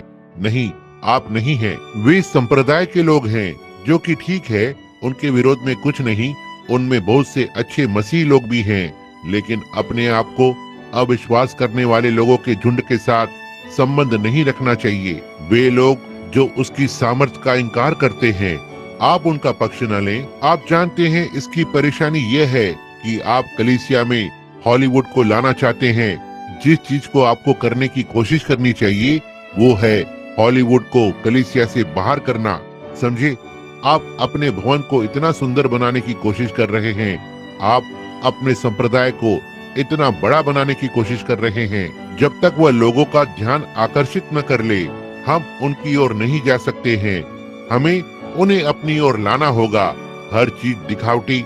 याद रखें, हॉलीवुड सांसारिकता के साथ तड़कता भड़कता है, जबकि सुसमाचार नम्रता में चमकता है। वहाँ तड़क भड़क और चमकने के बीच बहुत ही भिन्नता है। सुसमाचार नम्रता में और दीनता में, नम्रता पूर्वक और सामर्थ्य में चमकता है, जबकि हॉलीवुड तड़कता भड़कता है और हर कोई शोर शराबा और हल्ला मचा रहा है और उसमें जा रहा है। देखा, हमें उसकी आवश्यकता नहीं है। हम ऐसे उजियाले को जीना चाहते हैं। उसने कहा, तुम पृथ्वी के नमक हो। यदि नमक अपना स्वाद खो दे, यही सुसमाचार में इसकी ताकत है। हमारी कलीसियाओं में कुछ तो हलचल होनी चाहिए, ताकि मेथोडिस्ट, बैप्टिस्ट, प्रेस्बिटेरियन और वे सारे यहाँ आने की इच्छा करें। हमें नमकीन होना चाहिए। नमक प्यास को जगाता है, प्यास को उत्पन्न करता है। नमक नमकीन होता है यदि यह संपर्क में आता है। इसे संपर्क में आना होगा। और हम पाते हैं कि हमारा बड़ा आवेश मेथोडिस्ट और बैप्टिस्ट के साथ तुलना करने की कोशिश में है। उनकी बड़ी बड़ी इमारतों और बड़े बड़े स्थानों और अच्छे शिक्षित लोग के साथ और बड़े बड़े विद्यालय और बड़े कॉलेज और इसी प्रकार की हर एक चीज के साथ हम एक आवेश में चले गए हैं और यहाँ परेशानी अंदर आ गई है। और आत्मिक मन यहाँ वहाँ देखता है और कहता है, यहाँ एक मिनट रुकना। यहाँ क्या हम सब उस विश्व कलीसिया परिषद में जा रहे हैं? क्या हमारे सारे झुंड इसमें जा रहे हैं? निश्चय ही आप जा रहे हैं। यही बिल्कुल ठीक बात है। आप ध्यान दें और देखें, क्या हम नहीं जा रहे हैं? बाइबल कहती है आप जाओगे 100% और मसीह बाहर होगा। चांद ने स्वयं को काला कर लिया इससे पहले कि पोप, पहला व्यक्ति जो कभी रोम को गया, उस रात को आपको आकाश में चिन्ह को दिखाते हुए बिना पहले से बताए इसने ऐसा किया। कैसे प्रभु इन दिनों में चीजों को कर रहा है, अद्भुत। अब अंधकार की इस बड़ी घड़ी में जब वे वहां थे तो हवाएं ऊपर उठने लगी। जीने की सारी आशा जाती रही थी।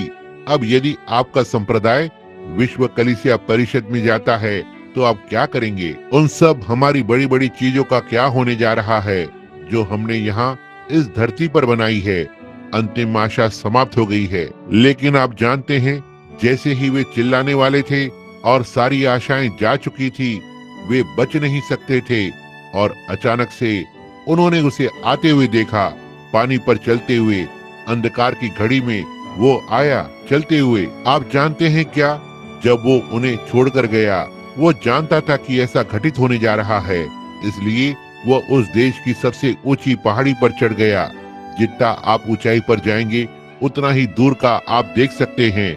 आप जानते हैं, वो ऊपर चढ़ गया ताकि वो उन पर दृष्टि रख सके। और वो जानता था कि ये आ रहा है। उसने इस दिन के लिए ऐसा यहाँ होने की भविष्यवाणी की है। जैसा सदोम के दिनों में था, ऐसा ही मनुष्य के पुत्र के आने के दिनों में होगा। जब मनुष्य का पुत्र प्रकट हो रहा था, तब उस पुत्र को प्रकट होना था। यह दुष्ट और व्यभिचारी पीढ़ी चिन्ह को ढूंढेगी। इसका एक चिन्ह होगा। यह इसे अस्वीकार कर देगा जैसा उन्होंने तब किया था, लेकिन यह पुनरुत्थान का चिन्ह होगा। वो अब भी जीवित है, जैसा उसने तब किया वैसा ही कर रहा है। इस बड़ी घड़ी में हम पाते हैं कि वे सारे चेले संकट में थे। वो ऊंचे पर चढ़ा ताकि उन पर दृष्टि रख सके।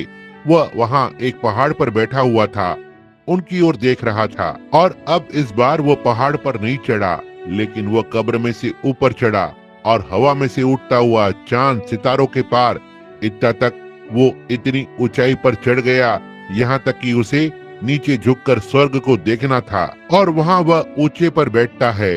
अब उसकी आंख चिड़ियों पर है और मैं जानता हूँ कि वह हमें देख रहा है। वो देख रहा है। और ठीक यहाँ अंधकार की घड़ी में, जबकि सारी कलीसियाएं बड़ी बड़ी योजनाओं के अंदर चली गई हैं और उनके पास यह और वह योजनाएं हैं, बाकी कलीसियाओं की तरह योजनाबद्ध कर दिया है वे संप्रदाय। और क्या हुआ है इस अंधकार की घड़ी में, जबकि वास्तविक आत्मा से भरे हुए लोग आश्चर्यचकित हैं कि क्या घटित होने जा रहा है। मेरे बच्चों की ओर देखो, पुरुष कहता है, मेरी पत्नी की ओर देखो, इसकी ओर देखो, और वे रविवार या बुधवार रात की प्रार्थना सभा से जल्दी जल्दी छोड़कर निकल जाते हैं ताकि वो जाकर सुसी हम तुमसे प्रेम करते हैं को देख सकें, या ऐसा ही कुछ प्रोग्राम टेलीविजन पर।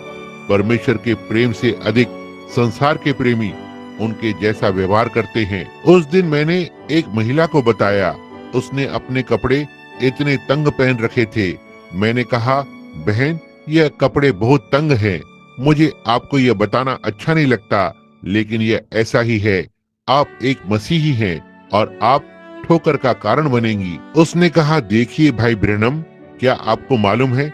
उसने कहा, वे इसी प्रकार के कपड़े बनाते हैं। मैंने कहा, वे अब भी सामान बेचते हैं और उनके पास सिलाई की मशीनें हैं, कोई बहाना नहीं है। जी हाँ, सुनिए मेरे प्रिय मित्र, मैं आपको कुछ बता दूं।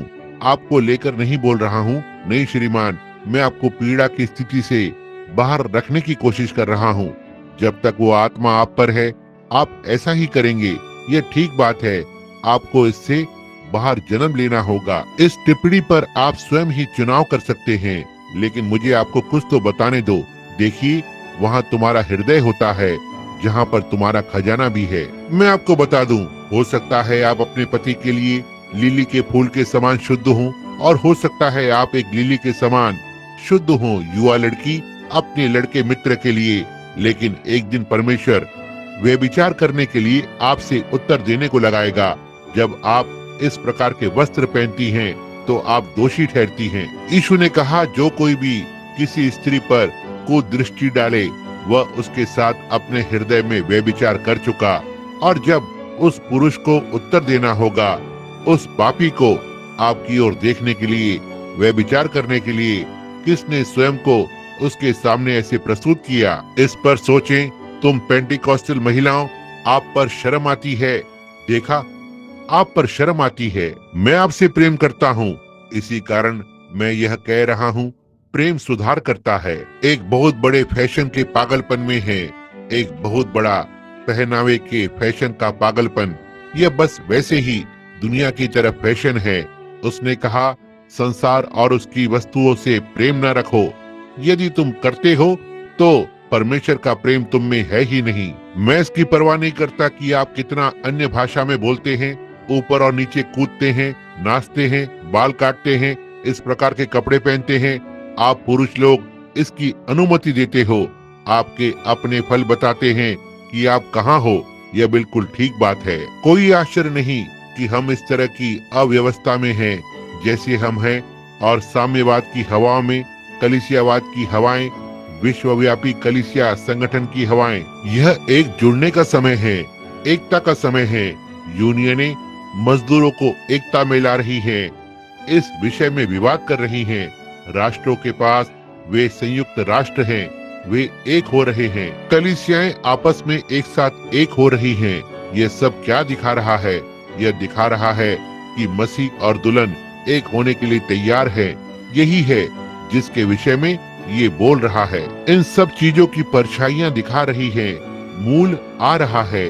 अब ध्यान दें, जैसे कि हम बंद करते हैं क्योंकि मुझे बहुत देर हो रही है। और अब ध्यान दें, इस बड़ी घड़ी में जब जीवित रहने की सारी आशाएं समाप्त हो चुकी थी, उन्होंने देखा कोई तो आ रहा है, पानी पर चलता हुआ पास आ रहा है। और वह बात, इसका दुखद भाग, ध्यान से सुने। केवल एक चीज जो उनकी सहायता कर सकती थी, वे डरे हुए थे। उन्होंने कहा, यह आत्मा सा दिखाई पड़ता है। आप जानते हैं, यह हो सकता है एक आत्मा हो। क्या यह फिर से नहीं हुआ है? वे इससे डरते हैं, वे भविष्य बताने वाले से डरते हैं, वे किसी प्रकार की शैतानी शक्ति से डरते हैं। जब यीशु ने कहा यह इस दिन में घटित होगा, केवल एक चीज जो उनकी सहायता कर सकती थी, वो यीशु मसीह था। ना ही कोई और संप्रदाय, ना ही वे सारे एक साथ जुड़ रहे हैं। यह बस इसे पहले से भी बदतर बनाने जा रहा है। केवल एक ही चीज आपकी सहायता कर सकती है, वो है यीशु मसीह। जब उसने अंतिम दिनों में आने की प्रतिज्ञा की इस रूप में, और ये करता है, प्रतिज्ञा करता है, जैसे कि प्रतिज्ञा किया हुआ पुत्र अब्राहम के पास लौटा। पहला बीज अब्राहम का शाही बीज यीशु होगा। कहा उसी चीज को देखेगा। प्रतिज्ञा किए हुए पुत्र से पहले परमेश्वर स्वयं को देह में प्रकट करेगा, और वैसे ही करेगा जैसा यीशु ने किया, जैसा कि उसने कहा कि वह करेगा, जैसा कहा गया कि अंत के दिनों में किया जाएगा। और यहाँ वे सारी प्रतिज्ञाएं जिन्हें दर्जनों की संख्या में वहाँ रख सकते हैं, ठीक यहाँ आपके सामने, जो कि यह घटित होने वाली है। और वे कलीसियाएं जिन्हें इसे स्वीकार करने के लिए हाथ बढ़ाना चाहिए था। मैं इससे थोड़ा डरता हूँ। वे हमारे झुंड से संबंधित नहीं है, देखो, और वे इससे डरते हैं। केवल एक चीज उन्हें मसीह के पास ला सकती है, वो स्वयं मसीह है, और वे इससे डरते हैं कि यह डरावना है। ओह, मैं नहीं जानता, वो आत्मा हो सकती है, आप समझे, और मैं इसके विषय में नहीं जानता। वे उस एक चीज से डरते हैं जो उनकी मदद कर सकती है। और संकट के इस अंधकार की घड़ी में वे चुनी हुई कलीसिया, वह झुंड जो यहाँ पर बैठा हुआ है, डरता है कि यह डरावना हो सकता है। वे इसके साथ कोई मतलब नहीं रखना चाहते हैं। तब वो मधुर आवाज आती है, डरो मत, यह मैं हूँ। वो वचन है, क्या वो नहीं है? वह वचन होने के लिए कभी नहीं बदलता। अब क्या आप वचन को यह कहते हुए नहीं सुन सकते? वो कल, आज और सर्वदा एक सा है। डरो मत, यह मैं हूँ। आइए हम अपने सिरों को झुकाएं। स्वर्गीय पिता, यह शाम गर्म है, घड़ियां अंधकारमय हैं। किस प्रकार आग वेदी पर से चली गई, आप खेत में से चुन रहे हैं।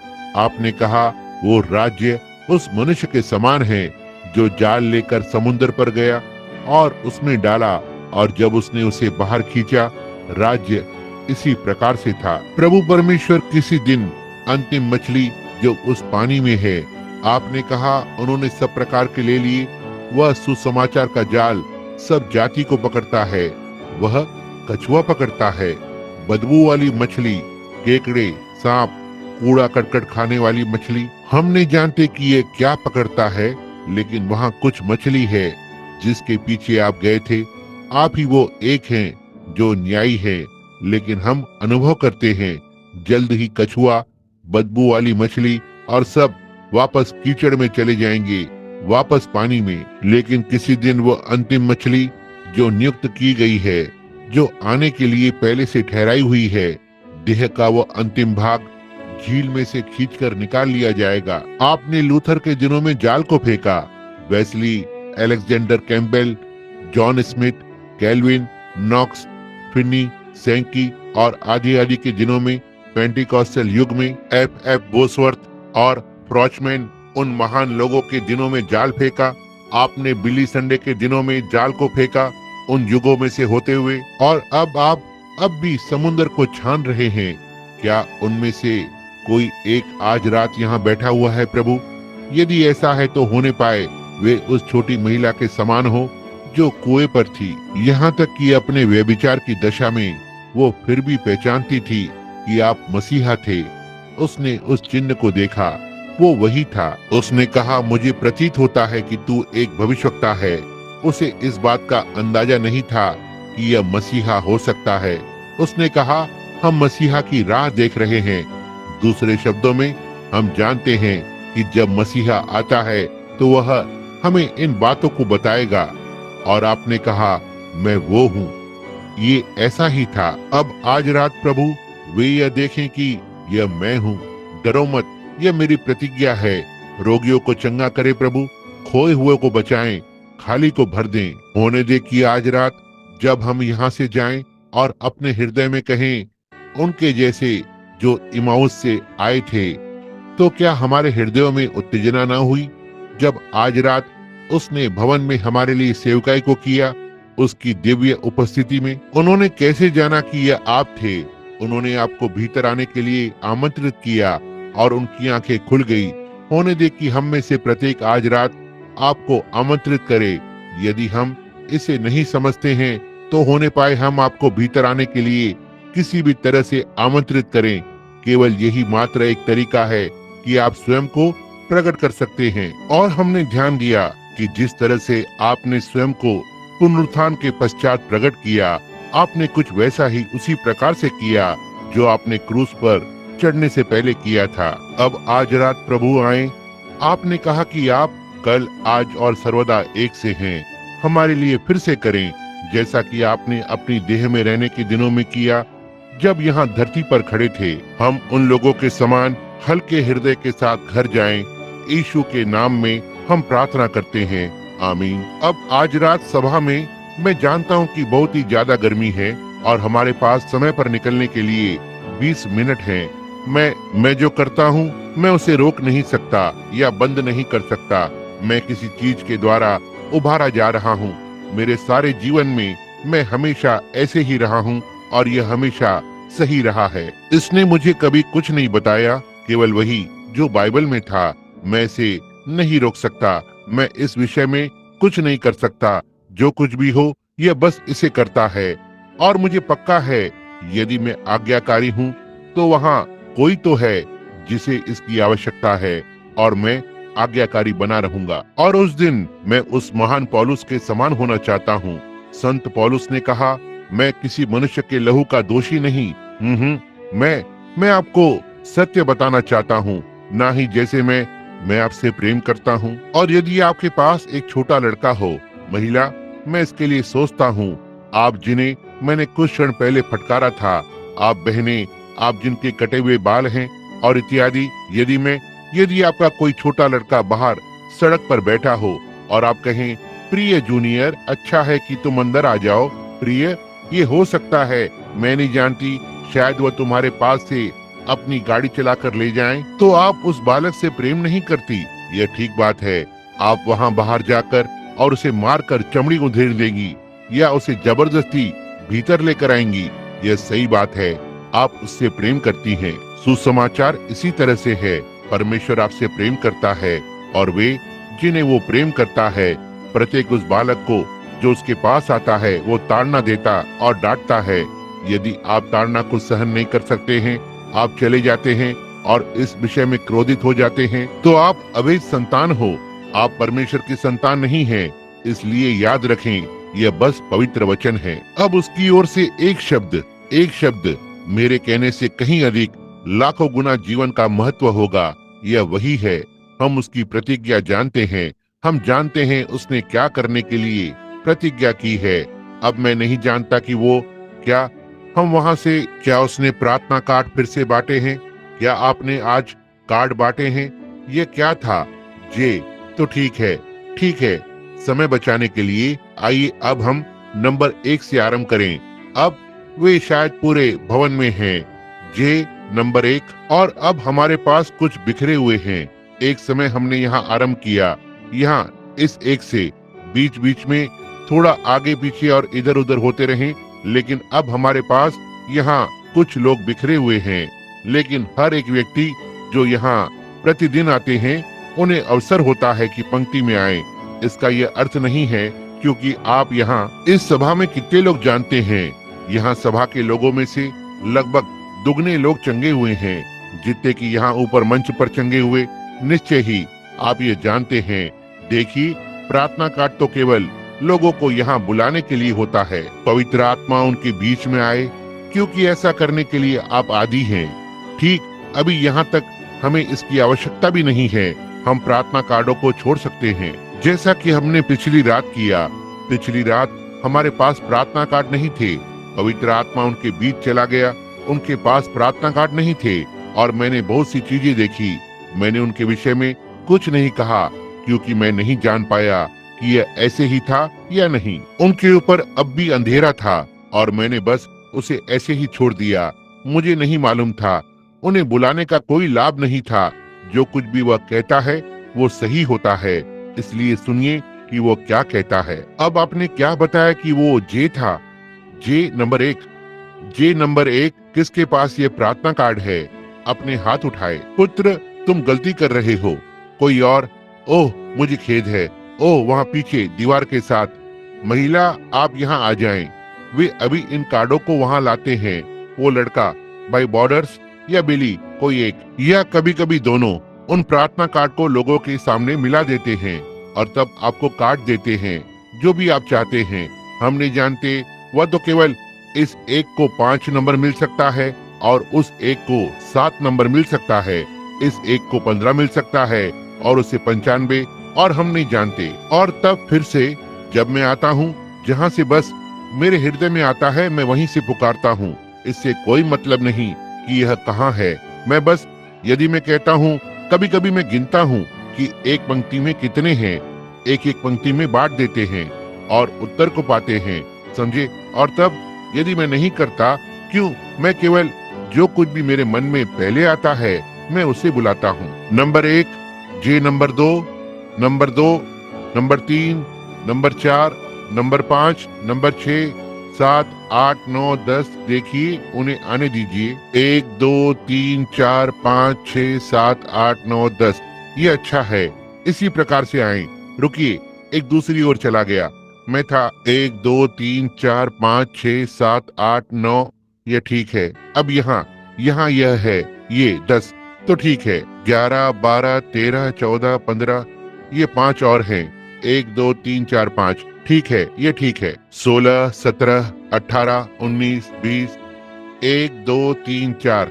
मैं केवल 4 लोगों को देखता हूँ। 20, क्या 20 ने उत्तर दिया? तो ठीक है। अब हम नहीं चाहते कि बहुत सारे एक साथ खड़े हो जाएं।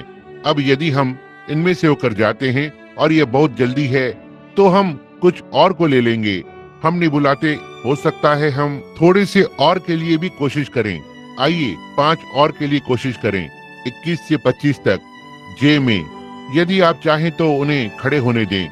21 से 25 तक, 1, 2, 3, पीछे, वहाँ पीछे 4, 1, 2, 3, 4, ये 5 है तो ठीक है।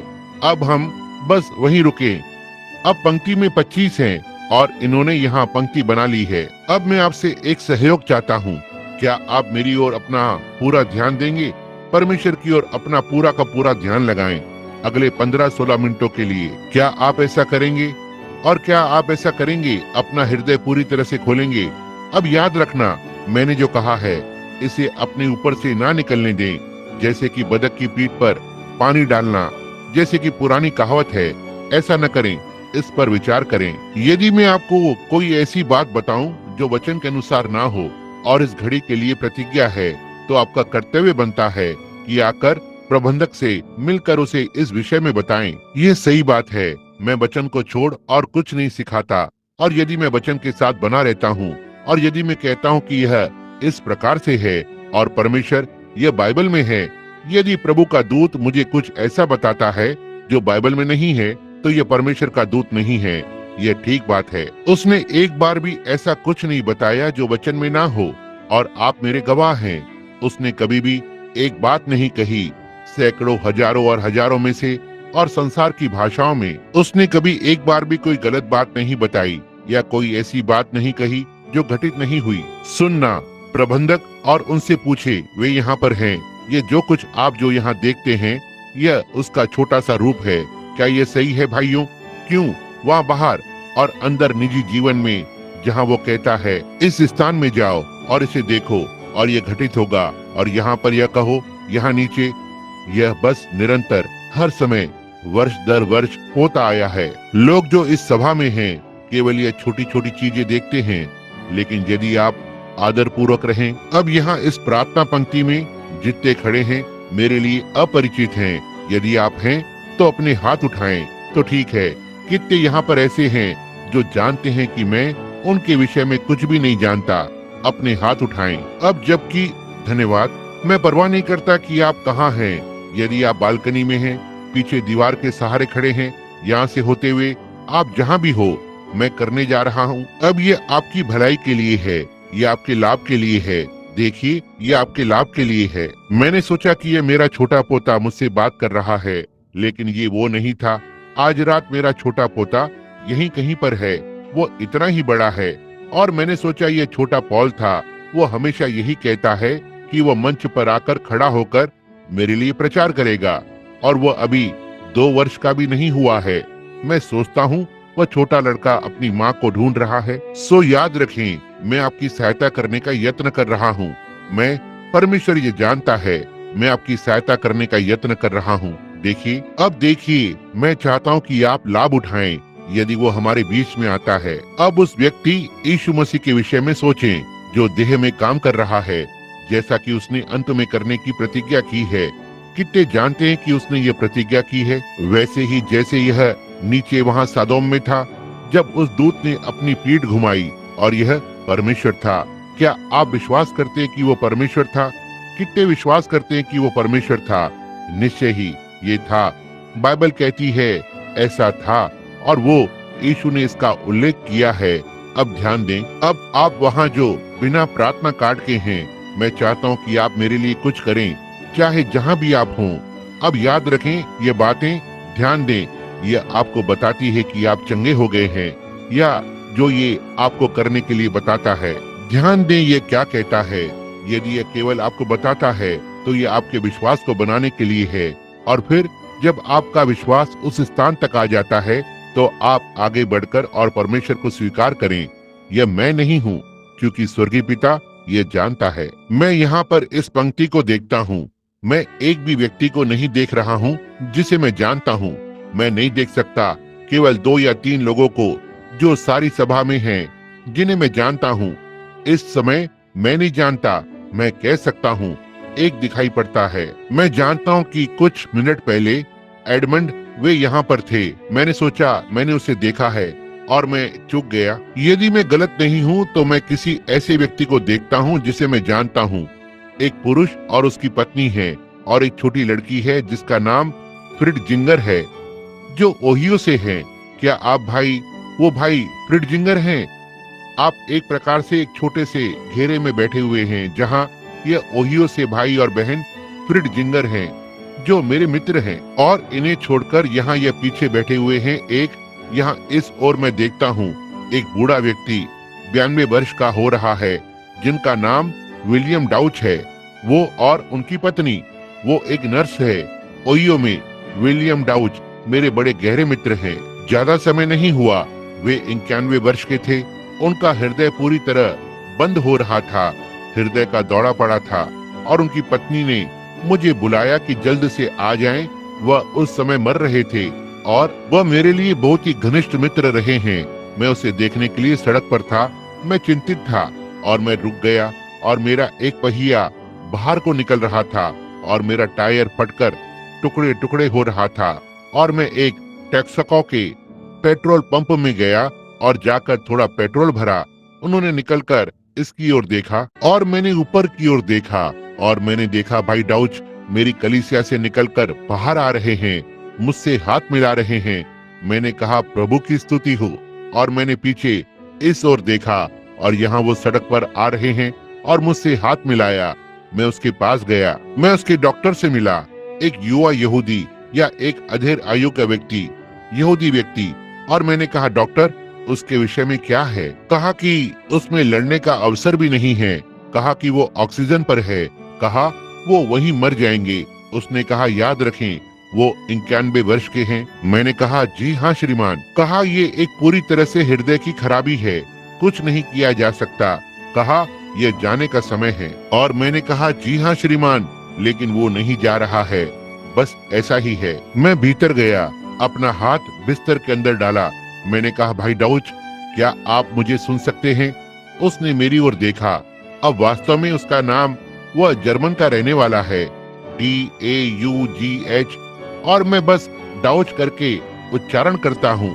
देखा, और मैंने अपना हाथ बिस्तर में डाला और मैंने कहा भाई डाउच आप मुझे सुन सकते हो? उसने कहा हाँ। मैंने कहा आप नहीं जा रहे हो, मैंने देख लिया है, आप नहीं जा रहे हैं। तब से 1 सप्ताह बाद वो मेरी कलीसिया में खड़े थे, जो कि कलीसिया में से चलकर आ रहे थे। लेकिन भाई डाउच मैंने सभा से निकलकर और नदी पर एक होटल में पहुंचा खाने के लिए, और जब मैं कार में से बाहर निकला और रास्ते पर चलकर जा रहा था तो यहाँ भाई डाउच अपने हाथ उठाए हुए आ रहे थे। वे दर्शन कभी असफल नहीं होते, और वो व्यक्ति 91 वर्ष का और कैलिफोर्निया की प्रत्येक सभा में होता है। भाई डाउच क्या आप अपना हाथ उठाएंगे? वहाँ बैठे हुए हैं, जिससे कि लोग देख सकें कि अब एक सच्चा योद्धा क्या होता है। यहाँ ठीक यहाँ बैठे हुए हैं। देखा, 91 वर्ष की उम्र के और प्रत्येक सभा में आते हैं।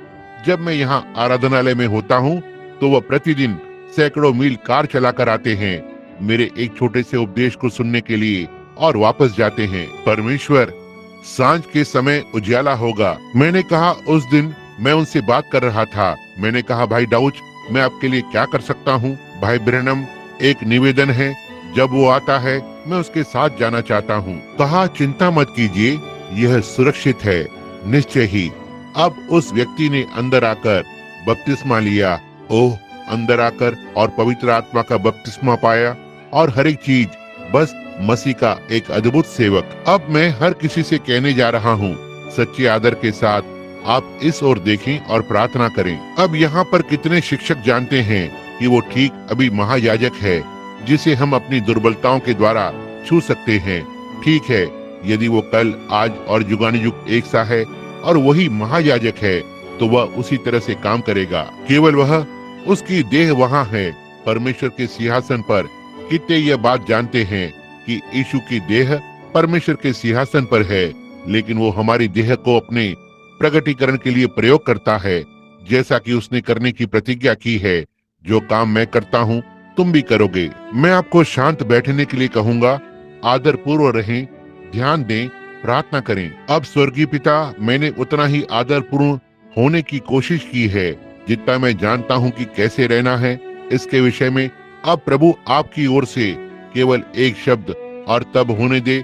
एक छोटी सी धीमी आवाज इस श्रोतागण में से होते हुए नीचे आए और कहे, यह मैं हूँ, डरो मत। इसे प्रदान करे पिता, और मैं अपने आप को आपको समर्पित करता हूँ उस संदेश के साथ जो आज रात प्रचार किया गया है।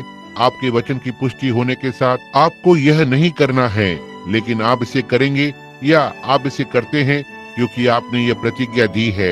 मैं प्रार्थना करता हूँ कि आप इसे प्रदान करेंगे यीशु के नाम में, आमीन। और प्रत्येक जन वास्तविक आदर पूर्व भाव, बिल्कुल आदर पूर्व भाव में रहे। आप कैसे हैं? अब जैसे हम आगे बढ़ते हैं मैं आपको वचन दूंगा। यदि प्रभु करता है मैं नहीं जानता, लेकिन और मैं इस तरह से प्रचार कर रहा था। देखो, यह एक तरह का अभिषेक है, यह दूसरे प्रकार का अभिषेक है। यह तो बस आशीष थी, यह बस एक चीज जो बस आपसे जीवन को ले लेती है। अब यह महिला यहाँ खड़ी है, मैंने इसे अपने जीवन में कभी नहीं देखा है। क्या हम अपरिचित हैं? मैं विश्वास करता हूँ कि थोड़ी देर पहले आपने कहा है कि मैं आपको नहीं जानती। परमेश्वर आपको जानता है, वह मुझे जानता है। क्या आप जानती हैं कि हम यहाँ पर अब क्यों खड़े हैं? हमें न्याय के दिन इसके लिए उत्तर देना होगा। आप इसके बारे में जानती हैं? आप जानती हैं कि अब हम क्या करते हैं? परमेश्वर हमसे इसके लिए वहाँ उत्तर मांगेगा। मैंने अब यह किसी उद्देश्य के लिए कहा है। अब यदि प्रभु यीशु मुझ पर प्रकट कर देगा कि आप क्या कर रही हैं, आपके मन में क्या है या ऐसा ही कुछ, क्या आप इसका विश्वास करेंगी? आपको इसका विश्वास करना होगा। क्या आप नहीं करेंगी? क्या आप लोग जो सभा में हैं इसका विश्वास करेंगे? अब हम ठीक वैसे ही खड़े हैं जैसे वो महिला कुएं पर थी और हमारा प्रभु, एक पुरुष और एक महिला पहली बार मिल रहे हैं। समझे, यहाँ पर हम मिल रहे हैं।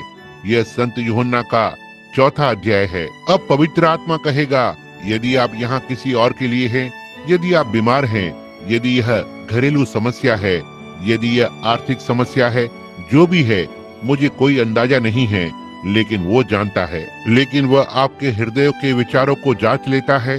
वो वचन है, मैं नहीं कर सकता, मैं एक मनुष्य हूँ।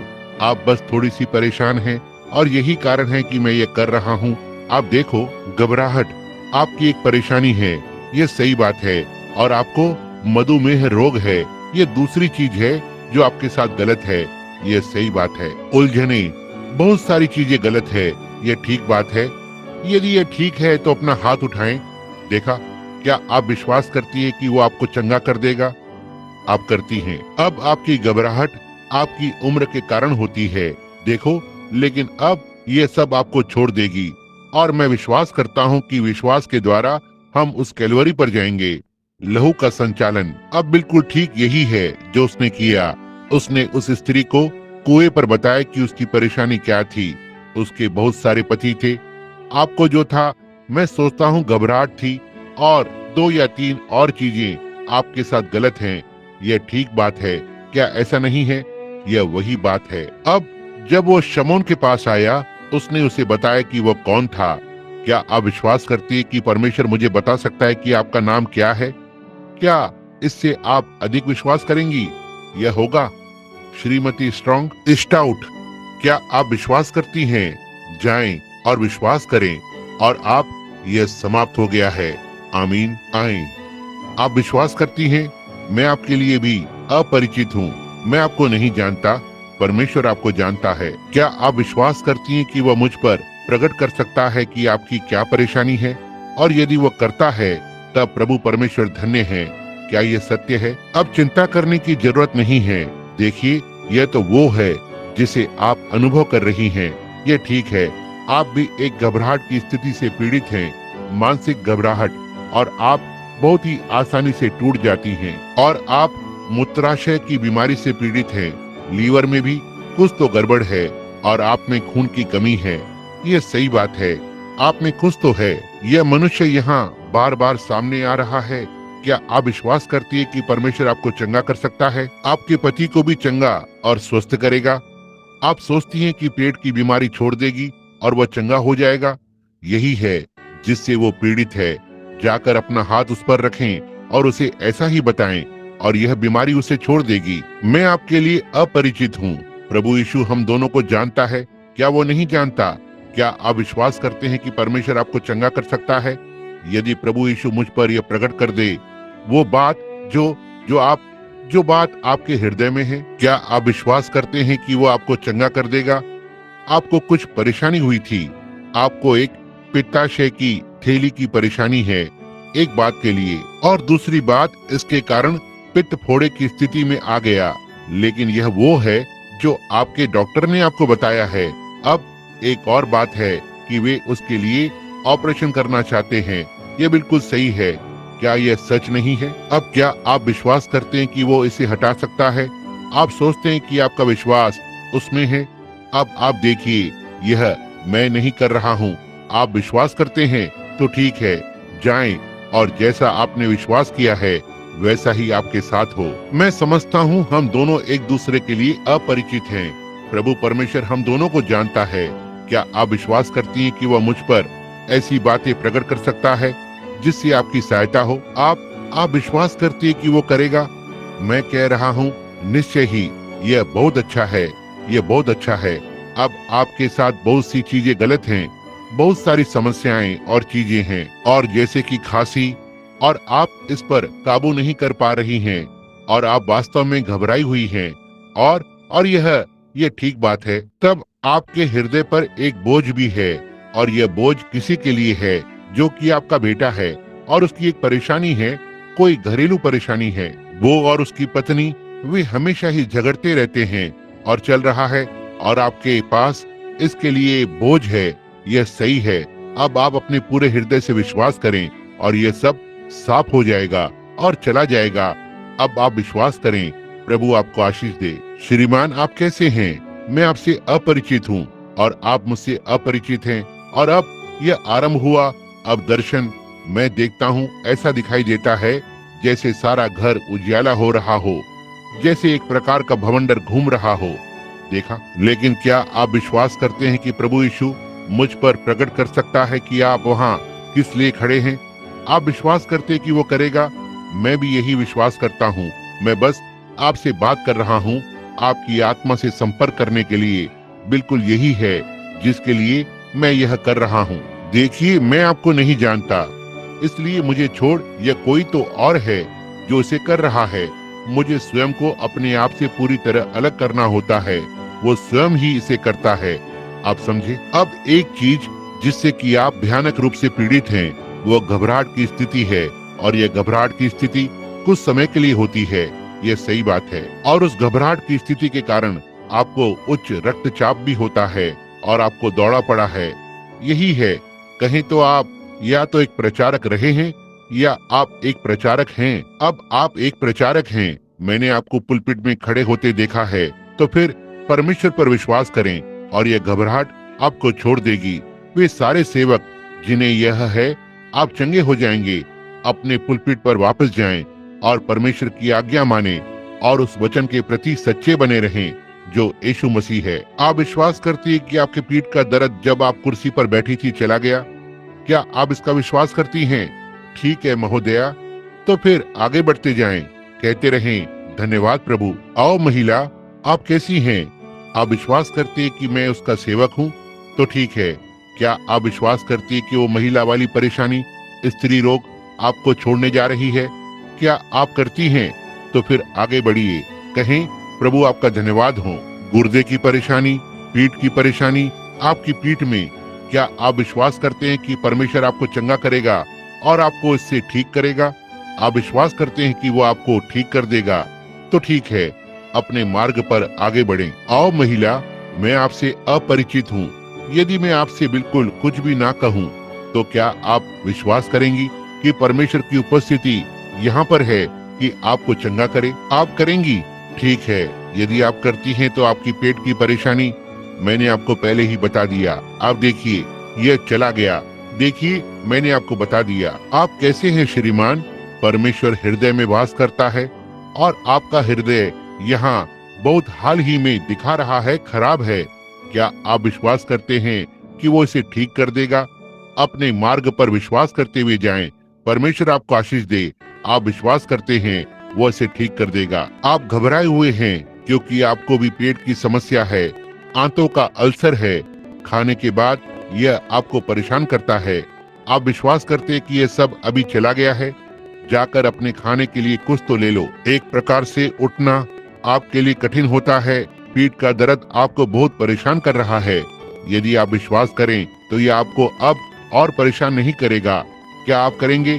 तो ठीक है, आगे बढ़ें और प्रभु यीशु आपको पूरी तरह से चंगा करे। आप किस बात को लेकर इतने परेशान हैं? बस यह कहते हुए जाएं, अब मैं और परेशान नहीं होऊंगा और आप नहीं होंगे। जाकर और विश्वास करें। तो ठीक है श्रीमान। आओ महिला, अब इथोपियन स्त्री और श्वेत पुरुष बिल्कुल वैसे ही जैसे कुछ तो उस दिन में मिले थे यीशु। उनके बीच में अलगाव था जैसा कि दक्षिण में हुआ करता था, लेकिन अब हम में नहीं है। यीशु ये लोग जाने कि सब लोग परमेश्वर के लोग हैं, उनमें कोई अंतर नहीं है। देखिए, चाहे वो स्त्री यहूदी हो या सामरी हो। अब यदि परमेश्वर आपकी सहायता न करे तो बहुत ही जल्द जोड़ों का दर्द आपको अपाहिज कर देगा। लेकिन क्या आप विश्वास करते कि वो आपकी सहायता करने जा रहा है, आपको चंगा करेगा जैसे कि महिला ने किया? अपने मार्ग पर जाएं और अपने लोगों को बताएं कि परमेश्वर ने आपके लिए कितने महान कार्य किए हैं। तो ठीक है, अब वहाँ एक शल्य चिकित्सक तेजी से चाकू निकालने के लिए तैयार है। बस एक मिनट, यह वो स्त्री नहीं थी। अब बस एक क्षण के लिए अब हर एक जन आदर करे।